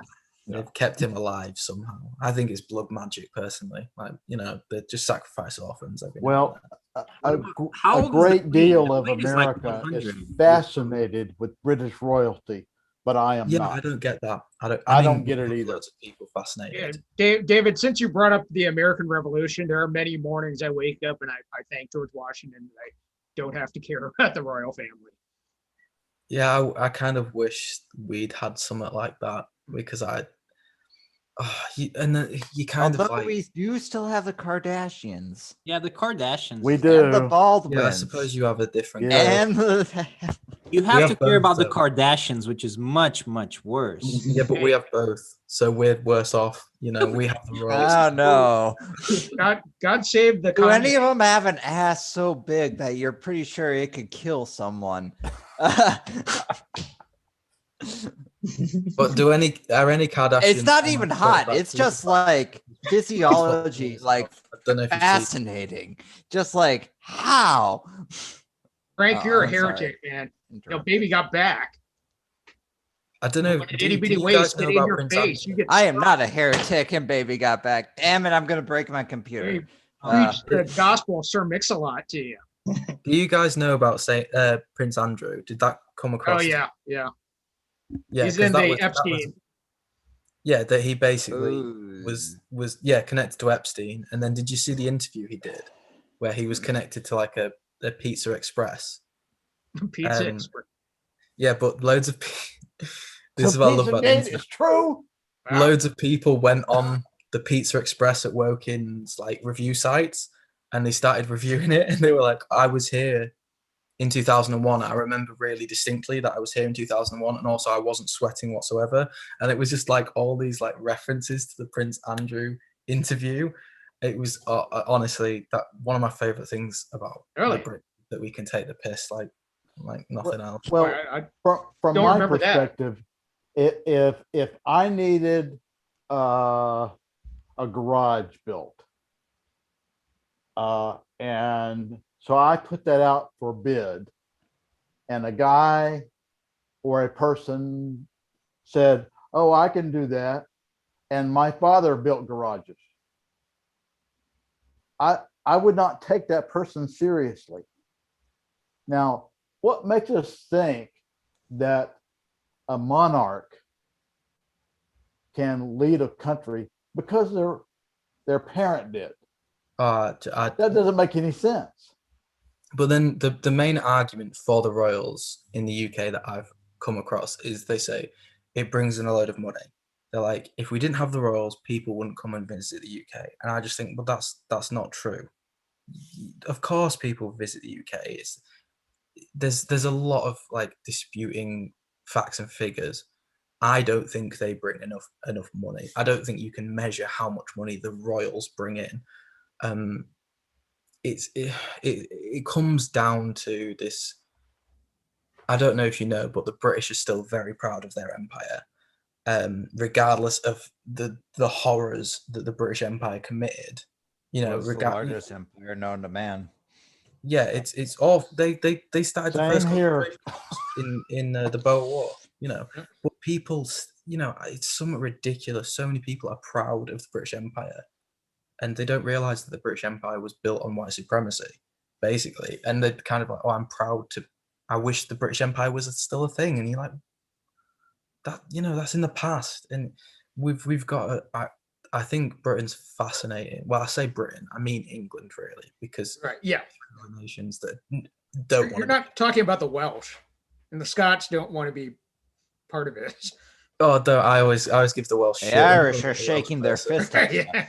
Oh yeah, the Scottish hate us. The Irish hate us. The Welsh say they hate us, but they don't. Whenever I meet a Welsh person and I'm drunk, I always give them a lot of shit. That You always never helps, properly right? rebelled against us. Except some of the most pro-British people I've met were some Northern Irish Protestants. Those guys. Oh love dear you guys. God. Those guys are. Yeah. Yeah. Oh dear God. Yeah. They're a funny one. Yeah, those guys in the DUP love. They love being British. Yeah, they also hate abortion. Yeah. Yep, they do. Yes, yeah. Oh, Yes, North Texas, Ireland yeah, is the I feel South of close to it, America.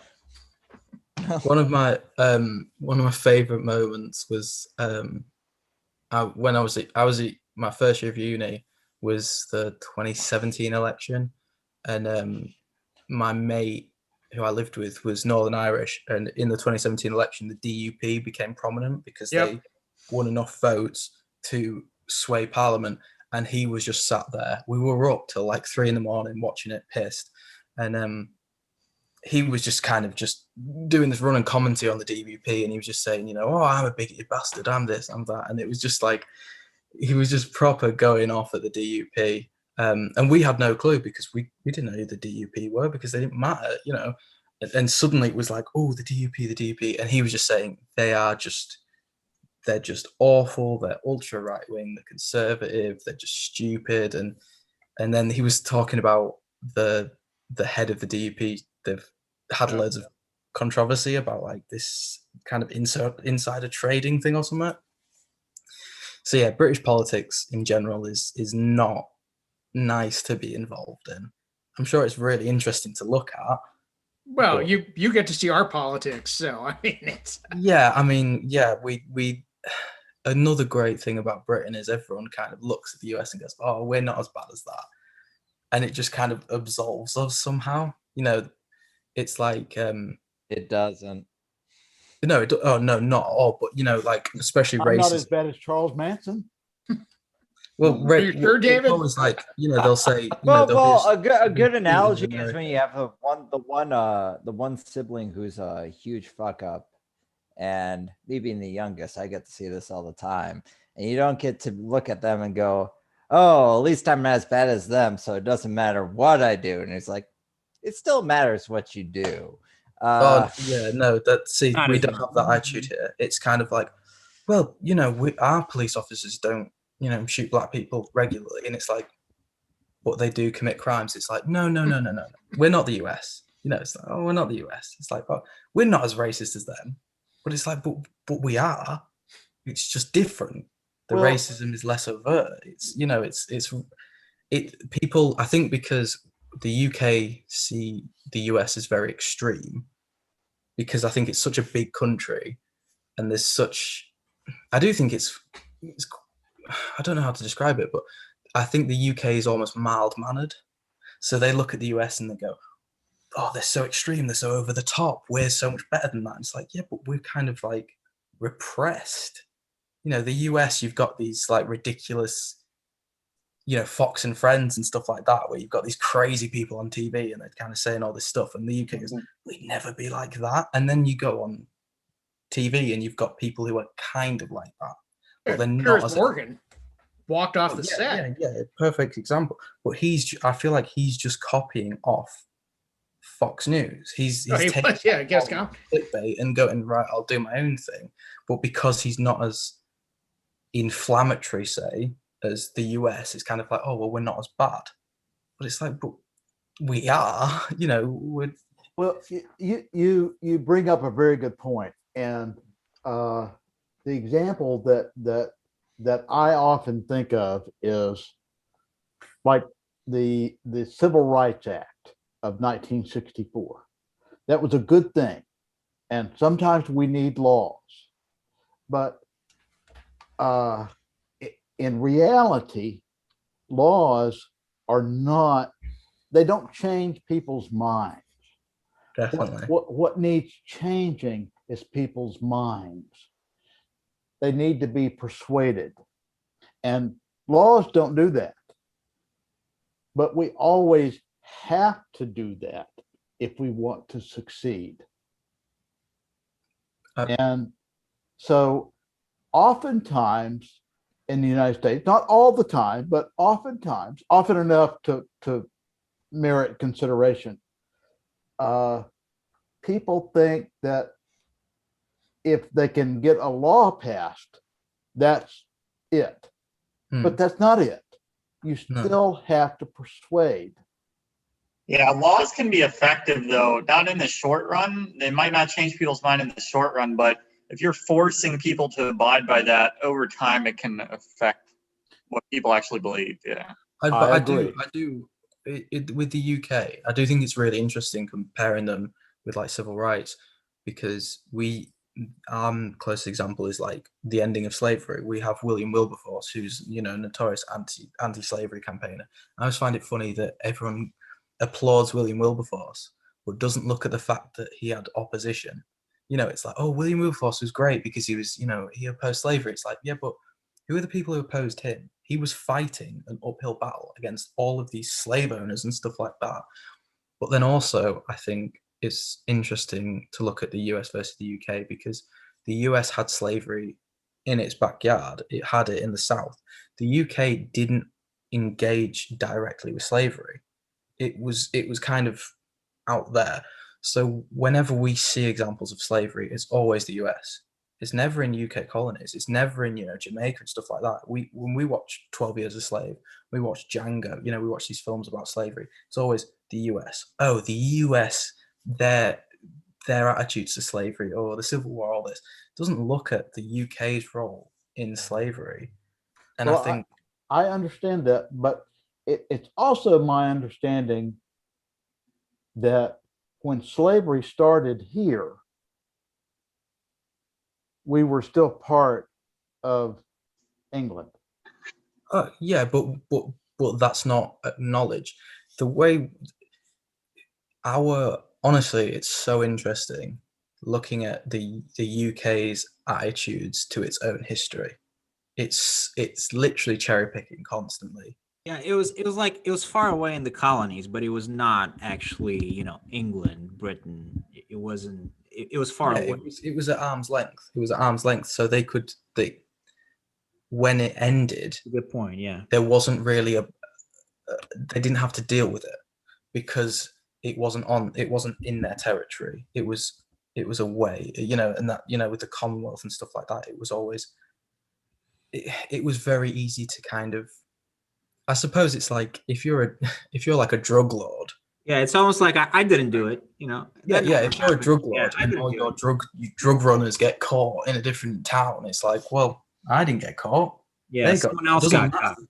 They're working for you. If you don't get caught, it's like, well, they can deal with that. I'm okay. It's honestly, it's fascinating. I don't want to put you off the UK in general. That's a great analogy, though. Right, but part of this I think has to do with the American experience, because we did fight a civil war and we still have statues to slave owners in our America country. or England fought a civil war. That was what Hobbes. Well, no, but not slavery wasn't an issue, and yeah, the Civil War was a war of religion, partly because of that. Clearly defined as well. It was kind of, Yeah. I suppose as well with ours, it was royalist versus. They weren't Republicans, but it was Oliver Cromwell. Right. And Yes. Yeah. he got kicked out. So they had like a run of like 20 years or something, and then they got kicked out. So it was kind of like back to normal. Whereas I guess you guys, the rift in the Civil War, it was never really, from what I understand. Buchanan just sat on his hands, and basically the rift between what people from the North, their ideals, and the ideals from basically the South grew to a breaking point that when Lincoln was elected and none of the Southern states basically voted for him or had basically any say, they had a moment where they said, basically, we have no say. They felt like we have no say in what happens in this country or anything like that. And at that point, they elected to say, you know what, we're just going to start our own country. We're going to secede. Right. And But the rift that has existed at the founding of, there was talk in the Constitutional Convention of banning slavery. yes, there was. And that's where the Great Compromise came from. Yes. It was left even over. amongst the founding fathers, you did have people like Hamilton who were outright outspoken against and did not own slaves. They would not partake in it. Right, but you had several founding fathers who did. And Yes. you had ones who felt guilty about it, and then ones who were perfectly That fine would with be it. Jefferson felt Right. guilty about it, but he sure as shit had slaves. Well, Vladimir is actually joining us. Oh, hey, It's really late. Our friend from Russia. yeah. Um, So we have the U.S., the U.K., Russia, We should we hear need a about German. North Carolina. North Carolina. We have the South. That's the U.S. Even though I live in a Union state, I'm still a Southerner. So I'll be back. You're from Texas. I mean, Texas is the most polarized goddamn No, we- state I've ever been to. we fought two civil wars in Texas. We fought Yeah. against the Mexicans, and we fought for the South. Yeah, I've Houston and Dallas are blue as shit, and then the minute you go out of them, it is. see. That's what I've well, Dallas sucks. Yeah. engaged with. Vladimir, That's because I'm from Houston. what happened? Yeah. You slapped Yeah, in. can I just like ask this? So, growing up, you're always in the UK. It's always like tech. Well, you think the American South. There's a certain thing of like Republicans, gun crazy kind of. And Texas is like the prime example. I guess from Simpsons, like the Simpsons is a big thing here as much as I assume it's there. And you've got like the gun-toting Texan. But then like as I grew up, it was like I started looking into, American culture and stuff, and it was saying you've got these really cosmopolitan liberal strongholds in like Dallas, Houston, Austin. And then it's like there it's blue, and as soon as you go out of there, it's red. Is that like accurate? That's very accurate. Yes. That's I'll tell you common this: for- Harris that's common County. for Where are you almost from, all the Sashir? US. Are Houston. you from Houston? Harris County, where Houston's located, is actually the most diverse county in the U.S. What, in terms of politics or like a demographic? Has in terms of demographics. Really? Yes, which does translate into politics. I mean, it is very blue. And here's another thing: like a place like Minnesota is very liberal, but they're also pro-gun, mostly because they hunt. There's also Minneapolis and St. Paul, Duluth and Grand Marais are liberal. I mean, the minute you go Yeah. outside any of the big cities, I will say Yeah. red Minnesota is about as red as you can fucking get. Oh yeah. yeah. So- You- I live in Apple Valley now, and it's not so liberal anymore. Yeah, but we Yeah. forget Michelle Bachmann You was, Yeah, Yeah. just north never of us. forget her. Yeah, she was the. I got family who lives in red Minnesota, and I go to visit them in the old pole barn. They got a Confederate flag Oh yeah. up and the whole shit, the 9 yards, buddy. That's so stupid though. Like people in the North having the Confederate flag is just idiocy. It makes no sense. I'm not arguing with you. No, I know you're not. But because you're a smart guy. It's just it's ridiculous. No, I had this argument with a friend of mine who lives in Stacy, Minnesota. It's basically a flag for slavery at that point. Yeah.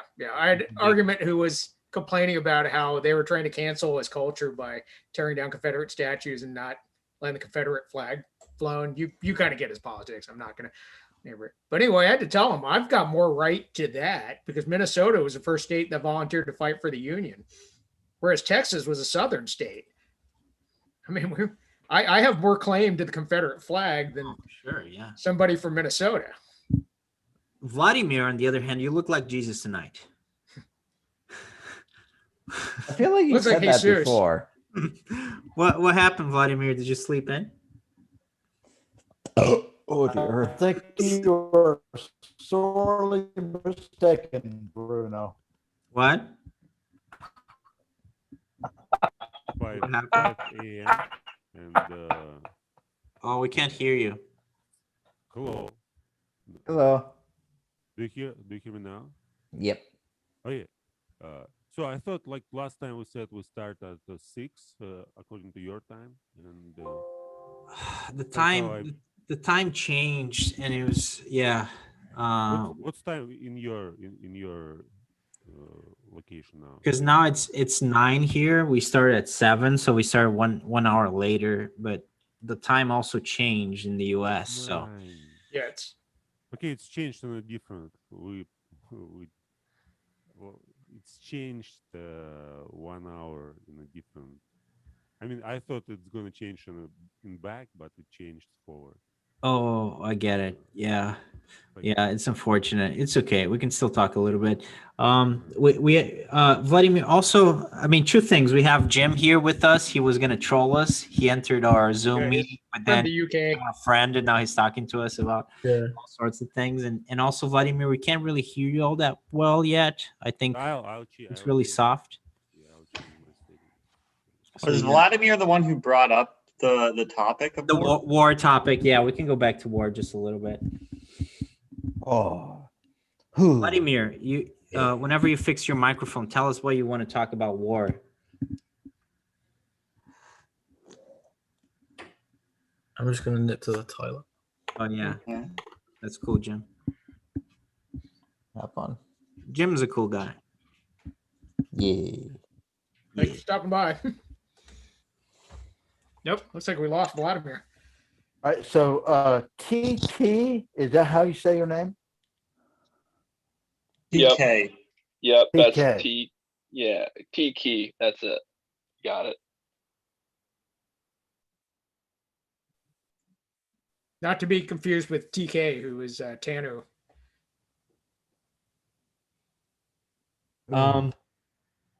Yeah, Vladimir, can you hear us? Yeah, I can wait. I'll change my settings Okay, when yeah, I- take when your I- when time. I Take get your back. time. Yeah. No, I mean, this has been an eventful night, guys. We lost Vladimir for a while. We gained Jim. There's been some other people that joined and left. Ah, I think we had somebody else from the UK who was here earlier who kind of checked in and took off. really? Maybe she was doing the same thing. I don't know. I think I saw like a woman's name, but it sounded Yeah. like a guy speaking. So, Yeah, they were catfishing us. They were trying to catfish. Oh, We're big in the UK. yeah. apparently, this is becoming very popular. Yeah. But Okay, Jim, I think we lost Vladimir. Oh yeah. that Seems- sucks. It's part of the sanctions that were just placed on that they're cutting off access to our phone. No Well, Minnesota look, I saw Philosophy today- Club in Russia. Well, Biden and Putin are in for a bit of a scrap, aren't they, or something? Yes, yeah. They've cut off. They say no Russians Eh. No Russians in in Zoom. Minnesota philosophy chats. Yeah. Yeah. So, what do you guys think? Like, are wars obsolete? Like conquest wars, big wars? Like You're what taking we used to have? Harari's standpoint. What? You're taking Harari's standpoint. Yuval The war is Harari? obsolete. Well, because I the think- last I country think, returned to you know, profit like- from Russia. I think that it's the question that you have to ask about war in the 21st century is like, what are we talking about here? Like, well, is it even possible to do war like we used to do war? Well, and for me, another question is, are we already engaged in a major cyber war? And is that the new phase of Yeah. warfare? Can you hear me now? Can you hear me now? Yep. Yep. Okay, good.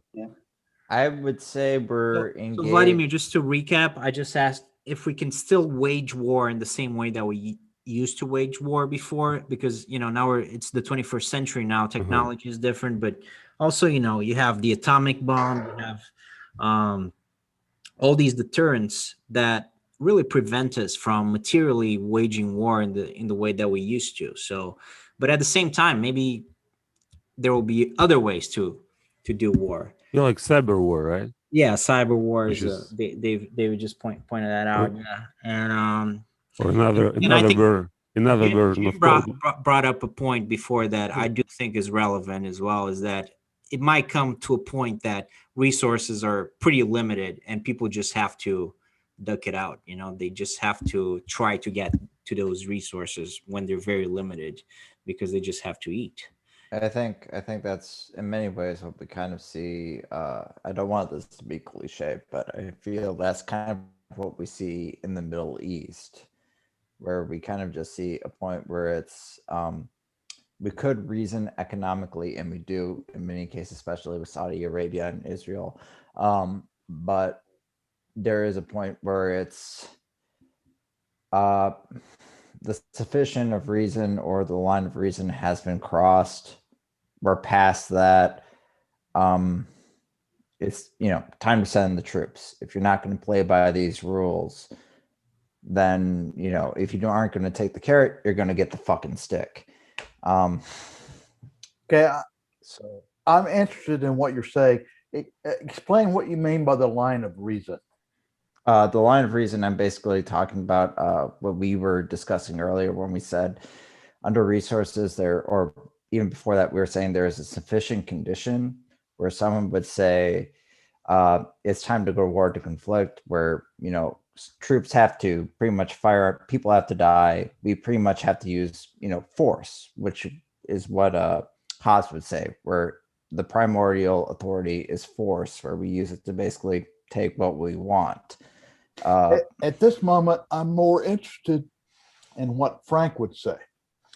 That is what I would say. And That correlates exactly to what I would say. And Frank, are you talking to the? You're talking about the Middle East. So that's like if we're talking about the Middle Eastern war. We could also use South America in this instance, and we could also use fuck. What else am I trying to use? Well, but the A Middle couple East, Pacific islands. the Middle Eastern thing is interesting because it's such a weird situation. The whole reason why these wars started was because of the terrorist attacks, right? So that was like sort of one justification to go to war. Okay, we're gonna fight the terrorists, and then it was let's build a democracy, and then it was like the oil, which is really the economic interest that is underlying the whole thing, and now it's too unstable. Where were those terrorists from, though? What country were those terrorists from? The terrorists were Saudi Arabia. Mostly from Saudi Arabia.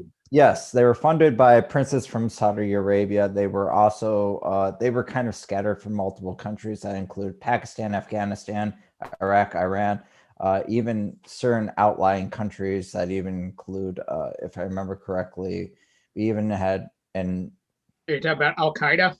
Yeah.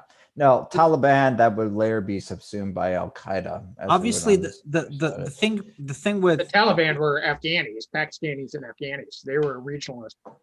well, the Afghanistan government at the time, the Taliban were stupid enough to actually harbor and say it out loud that they were harboring Al Qaeda. You're not talking about Al Qaeda then. So that's why they got attacked. But then that opened a can of worms, and Iraq happened after that. So but that kind of like exemplifies that war, and also all these wars, the United States still at war.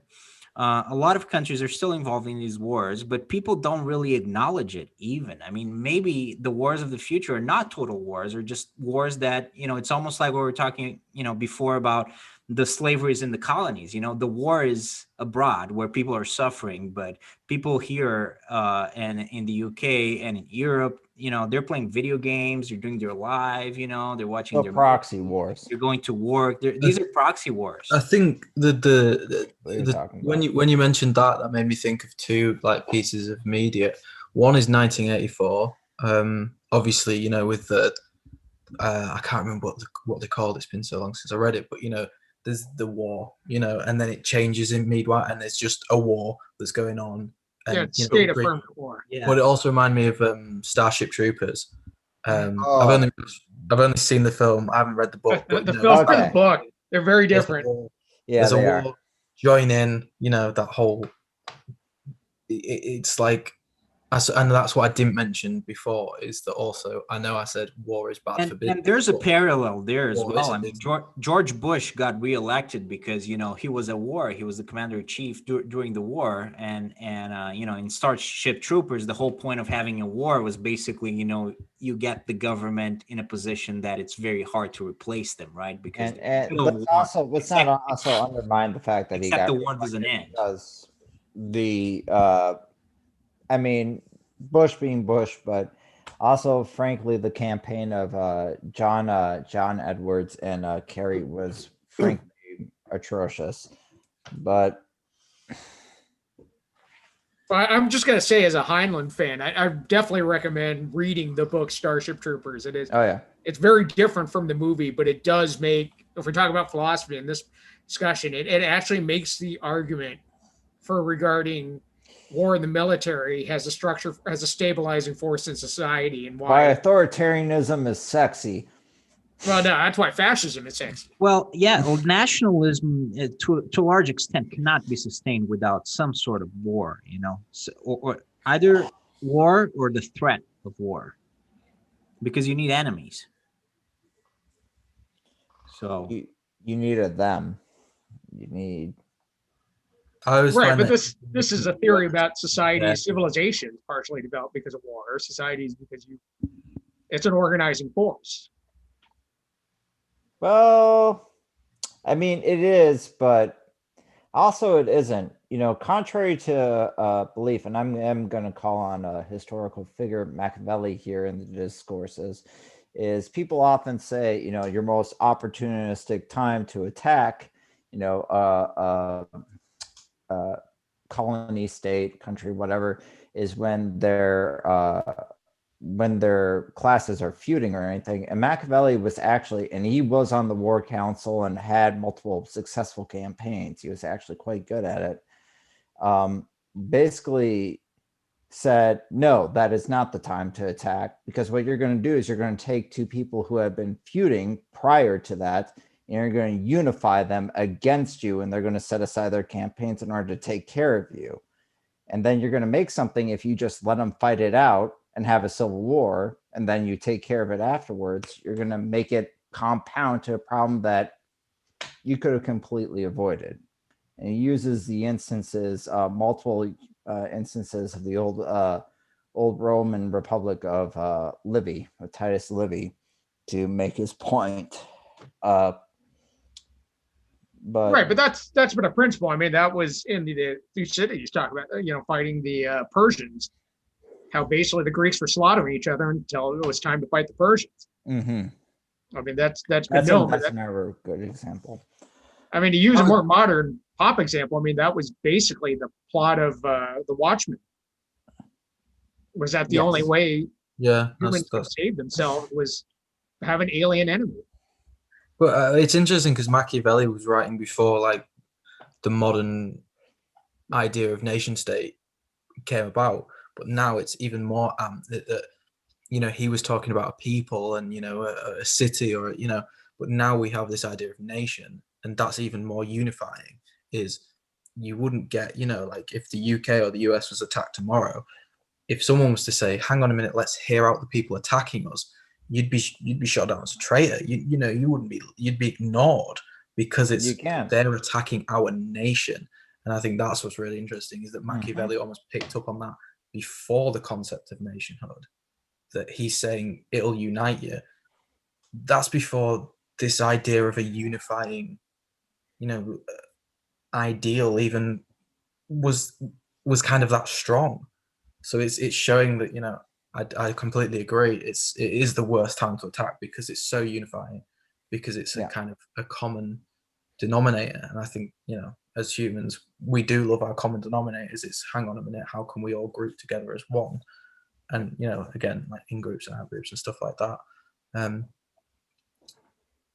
I would agree. And I do think going back to like previously when we were talking about warfare, what I wanted to say is that I think that's really interesting, talking about how the idea of war changes and how it has changed, is that wars nowadays aren't the same as they were, and they come in various different forms.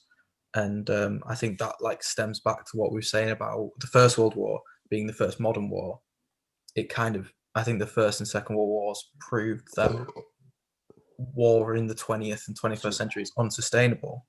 So it's almost like we adapted our warfare. So I definitely think, wars will be different until they almost revert back. I think we're at a crossroads now where it's like, okay, we could keep going and kind of almost create a really idealized human civilization, or we might mess everything up and soon enough we'll be back to fighting the same old wars for the same old reasons, and all this progress will be for nothing. That's my 2 cents on the matter, just to chime in. That's fine. No, I think that's really good though. That's really good. I think like environmental factors might play a big part in this. When resources become very scarce and people just need to go after those scarce resources, I think that might change things. But also, like you said, war is adapting. You don't send an army to fight another army. Now you do cyber warfare and you do covert operations. You don't do things in the same way. So it's just a different way of waging war. Right, but there's been an argument as well. But this is what I was trying to remember at the beginning of the conversation, was that there is argument in anthropology. Or you just mess up and you start an atomic war and everybody dies, which is a different possibility, but it's a very real possibility. If we're looking at centuries, unfortunately, unless we figure out how to get this under control, I mean, the odds are not that great. Right, but there's this argument that war is a driver of human civilization and basically, if you look at technology, a lot of our technology is basically developed because of war, even our current technology. I mean, the internet, the reason why we can have this conversation is because DARPA developed the internet, the Defense Advanced Research Project Agency. Was there one guy that developed the internet? Well, there's a lot of guys, but DARPA was a military. I don't know is that backwards? Oh yeah, we could read it. it's Yeah. good. Can you read that? Yep. It's interesting. It's not Heard the wrong. role of conflict played. Yeah. Yeah. I haven't read that Damn, book. you came prepared. You didn't even know where Yeah. you're getting into, and you have a book. Yeah, you were just trying to catfish us. Now we've got. Yeah, no, it's just chance enough. Yeah, this book is basically the argument you're saying that war has been one of the biggest motivators for human progress. All right. Yeah, GPS also came from war. Right. Yeah. I need to read that again because I'm sure it'll. Let me just see. But yeah, since I like to talk about the fall of civilizations and stuff, if you look at usually when civilizations or once there's a technological difference that causes basically one culture to defeat another culture, and that also tends to kind of spread the technology. So like with like iron weapons, basically you had groups of people with iron weapons. You started defeating people who are still using bronze. The difficulty with that is that technology is so globalized now, so it's a lot harder for you to have opposing civilizations with very drastically different levels of technology. I'm not saying it's impossible, but it's certainly harder to fathom, like in colonial times, you had 19th century modern European armies going against Zulu warriors, using spears and shields, I mean, that kind of thing, or even, all the way to World War II with Polish horses against German panzers, I mean, it's hard to imagine that happening in the 21st century. But then I suppose you could look at how technology is used as like a form of warfare in the Cold War, how with, the US and the USSR, it was like the space race and stuff like that. They were using technology to fight each other. That's almost like the culmination of this idea that, war is a method to enhance technology. It reaches a point where it's like, hang on a minute, war is directly kind of using technology to as elements of warfare, like the space race. It was Right. Yeah. We'll send a person into space. Hang on, no, we want to put the first person on the moon. That was a form of warfare in actually advancing technology. So it might be that is how warfare has adapted, is that it's almost become self-aware in a sense, and it's like technology is a driving force in warfare. Well, what if that becomes an aspect of warfare? Well, I think that's really interesting because if you look at the Cold War, I think that's a very interesting point because you had different nations, opposing nations, two opposing nations that did not go to war directly, but found all these different ways to basically, like you're saying, wage war, but without really doing it, they use like the space race. And maybe that's what we need, maybe that's what, like, maybe emerging China will be the big factor in Western nations, again, putting in the money and the effort to lead space exploration. Because, but I'm going on a tangent, but that's probably why space exploration didn't really advance much after the fall of the Soviet Union, because there was no incentive. Wissenschaftler. You what? We need scientists. But look, economic competition is another way, right? I mean, the economic competition between the United States and Japan, and then now between the United States and the emerging power China. So different ways of basically dominating the globe, right? Before it was European empires dominating the globe with ships and soldiers. And then you had in the Cold War era, it was proxies and technology. And now it's basically economic domination, like China's buying Africa. They're not sending soldiers to conquer countries or conquer territory. They're just, intertwining everything with their economic interests. But that way, you also control things. So that's another way in which the way you do war changes. See, the whole thing about the influence of economics versus a militarized force comes to me, and the kind of metaphor where someone would walk up to me and would say, have, you know, $100 in their hand. They're like, ha ha, I own more than you and I have a gun. And I say, you know, give me the $100. And, you know, I take it and then I shoot him anyways. But that's kind of comes down to the kind of, you know, Hobbesian point where people go, the economic interest is overtaking that kind of, you know, classic war interest of, you know, conquering and just destroying and just taking things for themselves. Is I kind of look at that and I go, this comes back to a point we made earlier. I'm like, yeah, as long as the system, the abstract system that is economics holds, that is the case. But sooner or later, I feel like we were talking about tensions earlier. I look and I go, sooner or later, someone's going to look and go, this system isn't sufficiently getting me what I want. And they're going to go to whatever means they can, you know, to obtain what they want, you know. Yeah, that's where you get things like Ukraine happening. And then basically they're going to use the means they have to obtain that thing, which with superpowers that have had massive military at their disposal, it's going to be that. Well, the Crimea situation is interesting because Russia basically took what it wanted and nobody could do anything about it, you know? So that also shows you that if, for example, you're NATO, you have a certain power, or if you're in the United States, you have a certain power to intimidate everyone who's small, who's little. But when it comes to confrontations between the big powers with big nuclear arsenals, influence is very limited. So we could revert to a kind of like a situation of big powers just dominating, having their spheres of power, and the other powers can't really do much about it because they you know, when it comes to do something about it, you just can't do it.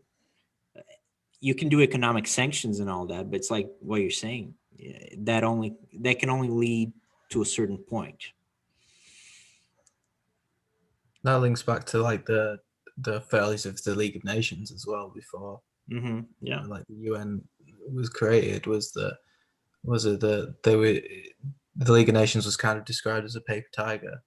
You know, it looked menacing and you know, at first glance, but there was nothing to it. And obviously, we were taught in school the various crises that almost led to the League's downfall was because it exposed the fact that they couldn't do anything. You know, the invasion of Abyssinia, the invasion of Manchuria, and the occupation of the Rhineland. We were taught they were the three things that showed the League of Nations had no real power. They could do all these things, but they couldn't stop things. They couldn't stop, you know, like you were saying, a large power. If a large power wanted enough, they couldn't do anything about that. And it's interesting. That's a very interesting historical precedent. Yeah. It's interesting to think how the UN is different.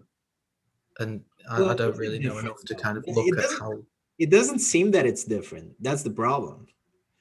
Because the UN doesn't really have any enforcing mechanisms. That's always been the problem. I mean, the UN, if you look at the 90s with serious human crisis that the UN arguably wanted to solve, like Rwanda, like Yugoslavia, it could not. I mean, Yugoslavia to a certain extent, Rwanda, nothing. I mean, and these are like things that could be easily solved, you know, because we're talking about countries or factions with very limited resources. But what if China, because the thing is, with this fall of the Soviet Union, there has been no aggressor, right? The aggressor really has been the United States going into the Middle East and taking oil and all that stuff. But, you know, obviously it comes disguised with a certain... I mean, the fall of the Soviet Union happened mostly from within. True. There was an implosion. But what I'm saying here, my point is, what if Russia becomes aggressive again? What if China becomes aggressive again? And then we go back to Jim's point, right? Like, who's going to stop them? You know, this has happened before. You know, the League of Nations could not stop Germany. At the time, it was Germany and Japan. and Italy to a certain extent, maybe we're talking, and I'm talking with a certain historical bias, right? I'm looking at things from a perspective of someone who's seen peace last for quite some time, but there has been no villains, right? If we get Oh, there's villains, plenty of who's gonna villains. stop them? Who's going to stop the villains? You know, so I think that Jim is like actually making a very terrifying point here. Well, but the UN it's basically, it has no military power. That's the problem. Since Frank was bringing up Hobbes, yeah. If you basically have a toothless Leviathan, it's not a Leviathan. It really can't do anything. I mean, the main point about the idea of Hobbes as a state was that the state had a monopoly on force. The state could enforce its laws. In the area, we kind of see this manifest. If you've witnessed stuff going on with police, National Guard, anything like that. And this isn't meant to be detrimental to the U.S. In fact, Hobbes's Leviathan is instrumental to any government that relies on contractarian ethics, which, fun fact, is pretty much every single fucking modern government. So it becomes a game for the citizens or for people who are in it that basically say, oh yeah, we're beyond force or anything on the economic area, but that's always acknowledging that no, the Leviathan still very much is. It's still there. I live in South Minneapolis. I can tell you for a fact, Shashir does too, that when shit hits the fan, the Leviathan starts showing its head very clearly again. Right, but it's not just that. I mean, again, we talk about enlightenment, about Locke. It's this idea that rights and freedom, liberty can't exist without a system of laws, and you do need force. Yeah. At some point to enforce that. I mean, to bring up again on the other side of the world, 1,000 years before. Then I mean, the concept of legalism in China was that yes, the state has a monopoly on force, and it's going to use it. Yes. Otherwise, it's all just going to be chaos. I suppose the interesting thing is kind of what you mentioned before, Sashir, about you were saying about like the protests, the Capitol storming and the protests in the UK. I think it's interesting that I assume it's because of COVID. People are kind of starting to see the Leviathan more almost. They're kind of going, hang on a minute, they're seeing the forces that the state has, and they're not going, okay, so this is how things are meant to be. They're going, oh, hang on a minute, the state has power, and it's using this power in a certain way, and I don't necessarily agree with this way, but I've always been raised to think, it's kind of questioning that, and I suppose it's kind of, I guess I would describe it as like the skeleton showing. People are kind of seeing the inner workings of it and going, hang on a minute, this is the Leviathan. Yeah, they can see the Leviathan, whereas before maybe they perhaps didn't. So I think that's really interesting, is looking at that and seeing how that might alter things in if you look at how a civilian population sees its government and sees its state, and also sees how the state uses its power. I think that is something that's going to reoccur now with the advent of, I guess, kind of online social movement. I have to go. Oh yeah, we can. Yeah, we're getting to the end here. Like Vladimir, do you wanna? Is there something that we haven't touched on? Let me say a couple of things before I go. Yeah, do that, and then go to Vladimir. I look forward to the day when human rights trump sovereignty of any kind, of a nation, not of an individual. And it seems to me that the spread of freedom in the 20th century was attributable more to our example than to our guns and diplomacy. Make no mistake, we need guns and diplomacy, but the example we set as free people is our most powerful weapon.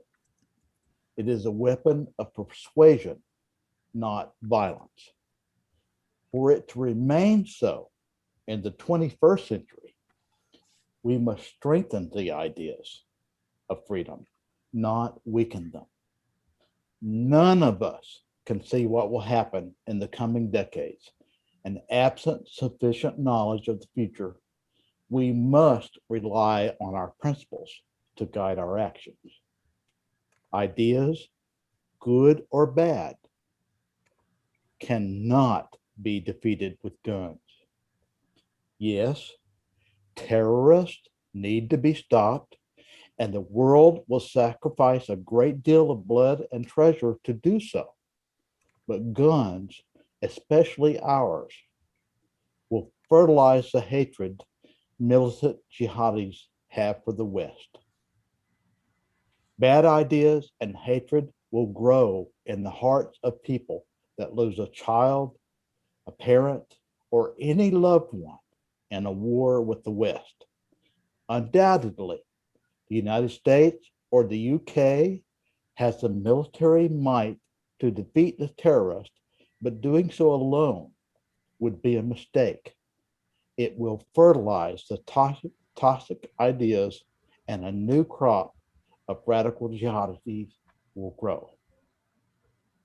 I hope we learned this lesson.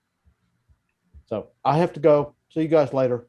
Yeah. I enjoyed it. Bye bye. Good night. That was a nice speech.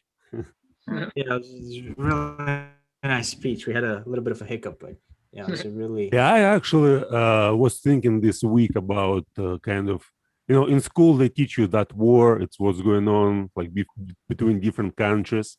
But for me, it's more like psychological wars or wars between different ideologies. And throughout the history, it's like I read the history through the lens of kind of a war between philosophers and philosophies, and like Nietzsche versus Plato, or materialism versus idealism, or actually realism versus idealism, or materialism versus spiritualism.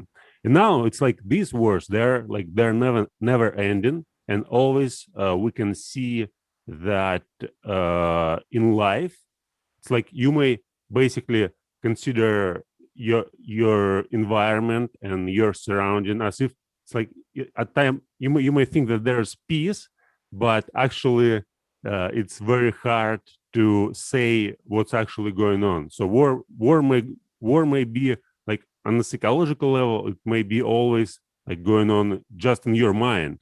So you may think about your life as a state of war against nature, or against other people, or against yourself, basically against your habits which you want to get rid of, or against your some weaknesses, shortcomings, etc.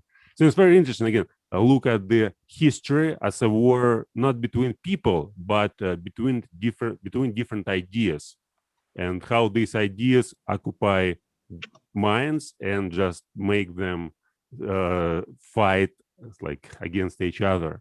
Because basically the reason of war, what's the reason? It's basically strive for power. Some people want to get more power, more influence, and as soon as you achieve that, it's like it's still never ending, because who is the most powerful? Again, you can suppress everybody. Like some people want to get control, to get power as well, and that's why it's like it's never gonna end. So war, you can't just finish it. If you finish it, you have a state where there's a queen bee in a beehive, and everybody else just have no control, no consciousness.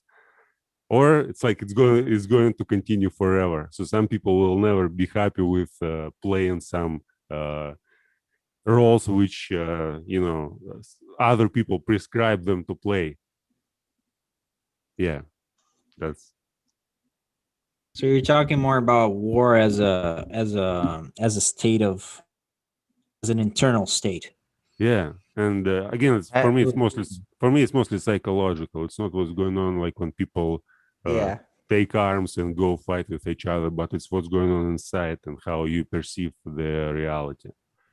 And yeah, now And it's I know you weren't here for this, but when we first started out with war, I agree with a lot of what you're saying, but I redefined a lot of what you're doing, the psychological aspects and people just being. I kind of redefined that, and I called it conflict at Mhm. that point, hurt from war, because I just looked and I go, you know, historically speaking, on definition, when we witness what war is versus, you know, just general Mhm. conflicts in our day to day life, I'm like, I feel like there is a huge amount of discrepancies from trying to conflate these two definitions, you know. Me saying I have differentiations, you know, either competitive sports or saying, you know, just having different ideals from another person or trying to either supplant their ideals or anything versus, you know, war historically where people are dying all around me, everything, or, you know, in masses. I look and I go, this would be a fault categorically of applying these two. Yeah, well, it seems to be the same. I mean, people are dying in psychological wars as well, and I mean, uh, people, when we say people die in psychological wars, what do you mean? well, the same as Cold War. So people just fight, and it's like But it's invisible, but still, what's going on? Like people fight for their ideas, and they die. Maybe. psychological, I would just say that we have two different morals or value systems of a given Mhm. person or a priori of a given person.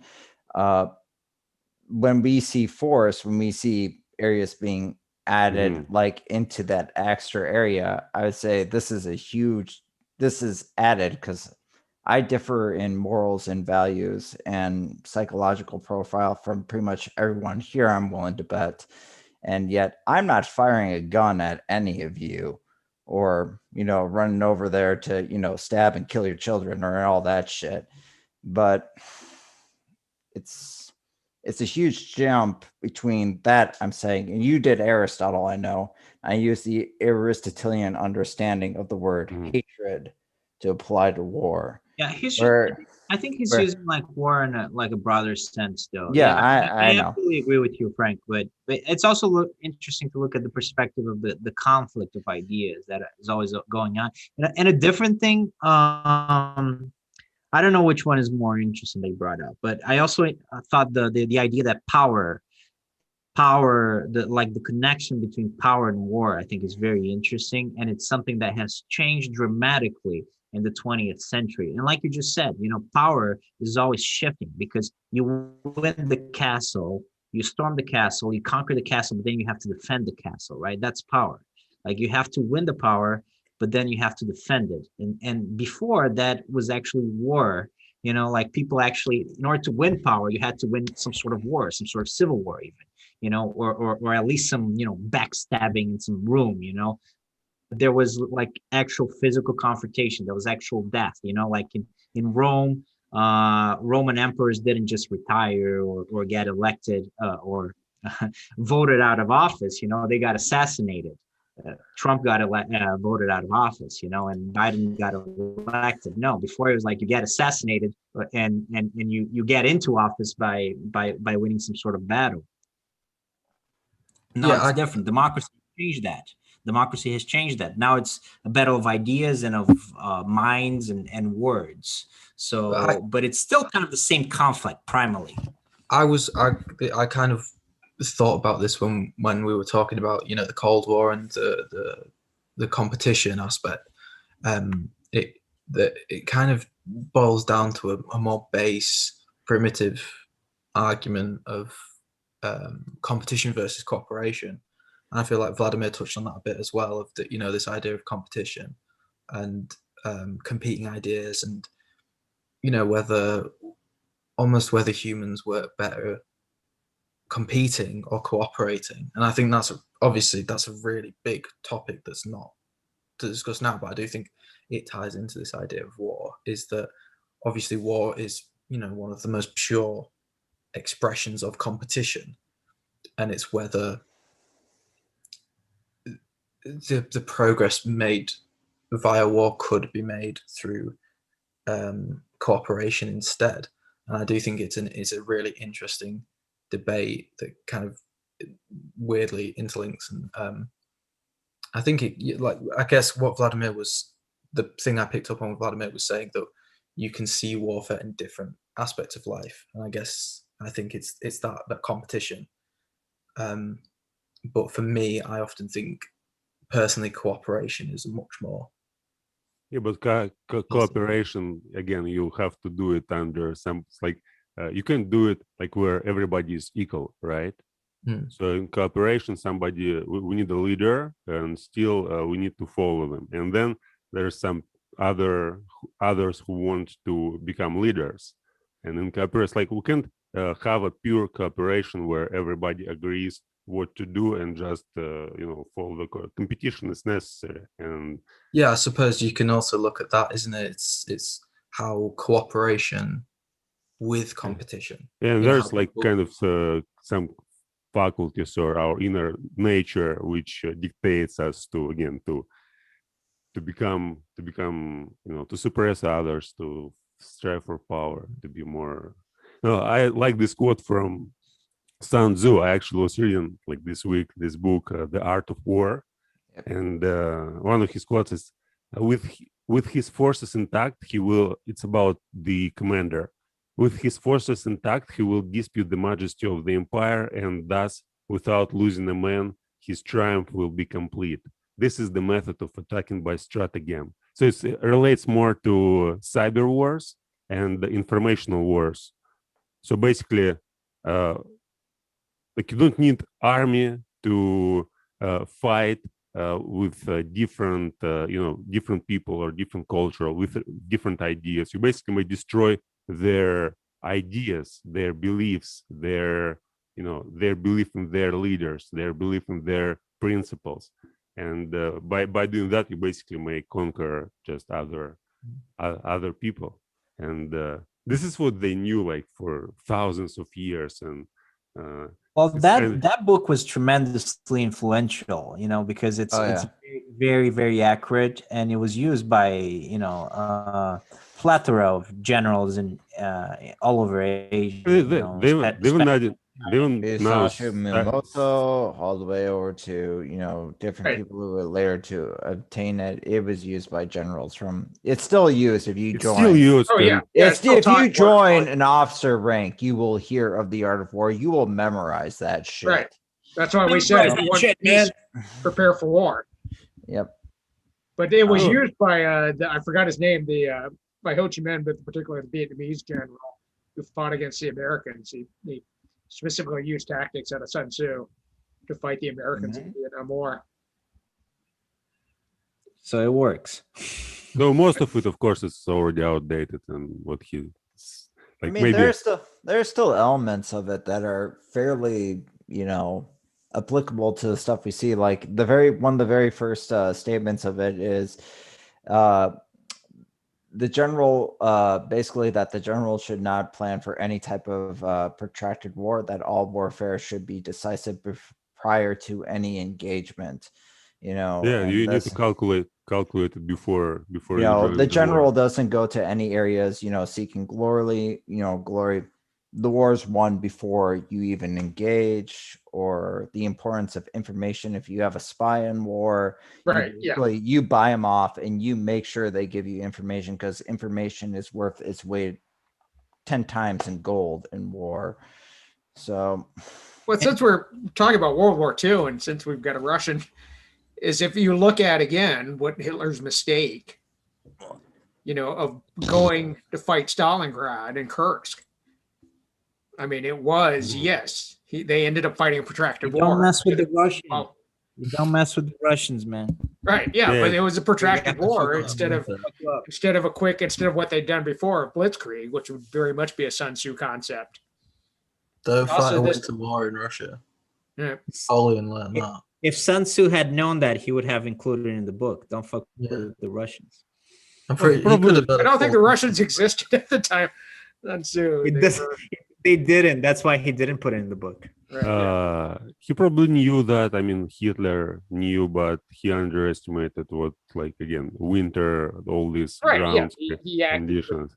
Actually, it's like there's an interesting story about my personality, how I started writing like journals in 2011. I found a journal by my grandfather, and he was a student when the war started, World War II.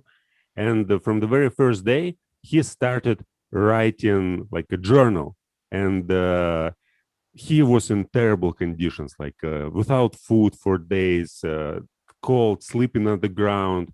And still he maintained to write every day for half a year. And then he was captured by Nazis. And for like next several years, he was in, I don't know the word. He was captured. But still, the first half a year, it's like every day, half of the page, he just writes his journal. And he even forgot about his birthday, but still he didn't forget to write what was going on, how they Was were that going. your grandpa, you said? Yeah. Was that your grandpa? Wow. I haven't seen him, never. I had a chance to see him in 2005, but unfortunately I didn't use the chance. And so he lived till 95 years old. And when I found this journal and when I read him, I realized like, wow, that's so like if he was able to write every day under these conditions, it's like, why? And I was like leading a journal for 3 years, but like at that time, and I did not just once a month or once in a few months, and then I decided I'm gonna write like every day, no matter what's going on. Like that makes me think about something that we haven't really touched, but I mean that is something that I thought about, how there is a positive element to war, in the sense that there are certain martial values that are just cultivated by war, and the ancients understood this very, very clearly. They understood that there are elements of man that can only really be cultivated by some sort of martial prowess, by some sort of war condition. You mean discipline? Well, discipline is one of them for sure. Yeah, discipline, courage. These are really martial values that are. It's like, imagine like how tough, like Vladimir's grandpa was. Like and this is, yeah, maybe he was tough naturally, but I mean, there is an element to you. You are the product of your circumstances as well. Do we mean martial in that sense, or do we mean hardship? Both. But basically it comes down to the simple truth that easy times produce, soft people, and hard times produce, hard people, and there's something to that. It produces hard people if they don't die. Yeah, that's what I was going to say, Vladimir. Yeah, like if they don't die, yeah, sure. Right, but that was the Spartan. caveat. Yeah, that was Spartan theory. I mean, that's what the whole Spartan and society. for the record, we already did this, and I flat out said, no, I would not live in Sparta if I was, if we did the old veil of ignorance, and you could possibly live, because I also knew there was about 100,000 Heliots that you have a much better chance. Yeah, if you're a of being Heliot, apart. No, you're going to have the worst life of any person possible if you didn't just die at birth. It's also for sure, but it depends on your own views on qualities that are admirable, and it's not qualitative, it's purely statistical. There's 100,000 Heliots, there's about 30,000 of I was saying 10,000 up here in hardness and softness, like whether you view that as a positive or a negative. I always like to think of The Sopranos, where it's in the first episode, and Tony's, I don't know if any of you guys have seen it, but Tony Soprano is his therapist, and he says like, whatever happened to Gary Cooper, the strong silent type, the kind of guy who knew how to shut the fuck up. And it's interesting how I think about like how that quality of the strong silent type, that's how that's viewed as a positive. That's a great scene. That's a great scene. Yeah, but it could be, for me, I think that's a negative. I don't view that as strong. But you see what I mean? Like absolutely. I wouldn't say softness, but hardness isn't necessarily a positive. I suppose it depends on your own personal attitude. So I think that's a really interesting one. We talk about Spartans, and it's like, if you bring it into happiness, I suppose, like, all right, maybe they were hard, but were they were they happier? Were the ancient Spartans happier than, say present Americans, present English, present Russians? And Or if than so, the Athenians? why? If not, why? Well, yeah, and this is not an easy thing. Like I'm very conflicted when I think about this. This is like an internal war because I certainly see your point, and I think it's a good point. But also I do admire like some of those martial qualities, like I do admire people that can cultivate discipline, that they're tough, they're brave, I think that like we had to a certain extent, because of the wars, we had generations of people that grew up on these values, even in the modern world, like the people that rebuilt democracies, in the West, the people that rebuilt these societies were people that fought in World War II, and they had certain qualities to them. And I don't know. Yeah, like I said, I mean, you have a good point, and I don't know. I just think that there are some martial qualities that are to be admired.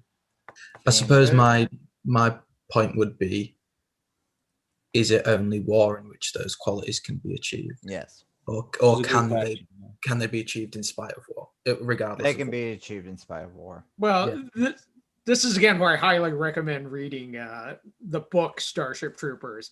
The argument Island puts in about essentially the society isn't military. It's not a militarized society, but his argument is that basically only people who serve in the military can be citizens, and only people who serve in the military can have the right to vote, because only by being in the military do you understand the value of the vote, because you're willing to sacrifice your life for the good of society. Which is complete bullshit. Well, it's a step short of fascism. It is fascist. No, it is. That's fascist. the whole thing when I said fat. Yeah, you got it. Fat. When I'm just saying, it's from a philosophical standpoint, it's certainly worth reading. Authoritarianism. If I could throw out another great definitely read it. Modern reference, because I binged on it last weekend, is Cobra Kai. Are the values of the Cobra Kai dojo or the Miyagi dojo? Look, that's another way that you can do it, man. Go to open a Miyagi dojo or join a Miyagi dojo, and there you go. Martial You don't need to fight in a war. Just exactly. It's a lot safer. Learn karate. I also You'll want. get into some high school brawls. I also want to recommend one book which actually touches this point, that you may cultivate all these ideals in yourself without actually going into war. And I read this book in 2007, and it wasn't a book, it was the whole like the sequence of books by Carlos Castaneda. I don't know, have you heard about this guy, Carlos Castaneda? Sounds familiar, but it's like he 69 at the end of 60s, he basically wrote a book about Don Juan, and Don Juan is kind of Indian American native. What was the name? Indian American native sorcerer, and he was like studying. So he was at university in UCLA, and then he was engaged in these projects about studying plants. It's like how he writes in the book, and he started studying with this man Don Juan, and he taught him like all like ancient wisdom of Native American like sorcerers, like the shamans. Yeah, it's kind of it's kind of no, it's not like a real story. It's more like fiction. Yeah, but yeah, they're really powerful. Like the book, The Journey to Ixtlan. It's like the third book. He describes all these ideals, how to become a warrior, and like to become a warrior is actually one of the ideals presented in this book, and it's so poetic and so like beautiful when you read. Like captures your kind of inner. I don't know how to describe it better, but it seems it makes you really think. And like it transforms you from inside, so you don't need to go anywhere. Just start seeing the world from different angle. Right? Yeah, there are people like Castaneda and like Robert Bly, who are these kind of like the New Age men's movement was kind of from people like that about this idea of men has the getting in touch with the primal warrior spirit. It kind of got taken by people like Chuck Palahniuk, who this idea that men are warriors, but they've kind of been emasculated by modern society. I mean, that wasn't Castaneda. Yeah. That was kind of the follow-up for people following, or like some Yeah, of the which I think ideas. it's a big reason why that book and movie really resonates with a lot of people, including myself. It's Fight because Club. it comes at a time that Fight Club, yeah. That does ring true, that men have been emasculated, perhaps not by anybody specifically, but by the themselves. situation, the by themselves, by the times they live in, and I mean, there's some truth to that. But my whole argument against that is basically, yeah, they've been emasculated, but I know for a fact from my own, instances and experiences, I would look and I go, yeah, but if you want to, obtain those values that you assert with masculinity, warrior, whatever the fuck you want, I'm like, they're still out there and you absolutely can still get them. So for you to sit there and go, oh, it's society keeping me from this, I'm going to go, no, it's bullshit. That's fucking you. And just play football. Just play football or basketball. Right? It doesn't need to be football or Talking basketball. American football. It doesn't. I didn't play football. I was a wrestler and I did weightlifting. So I could look and I could go, no. First of all, football is for pussies.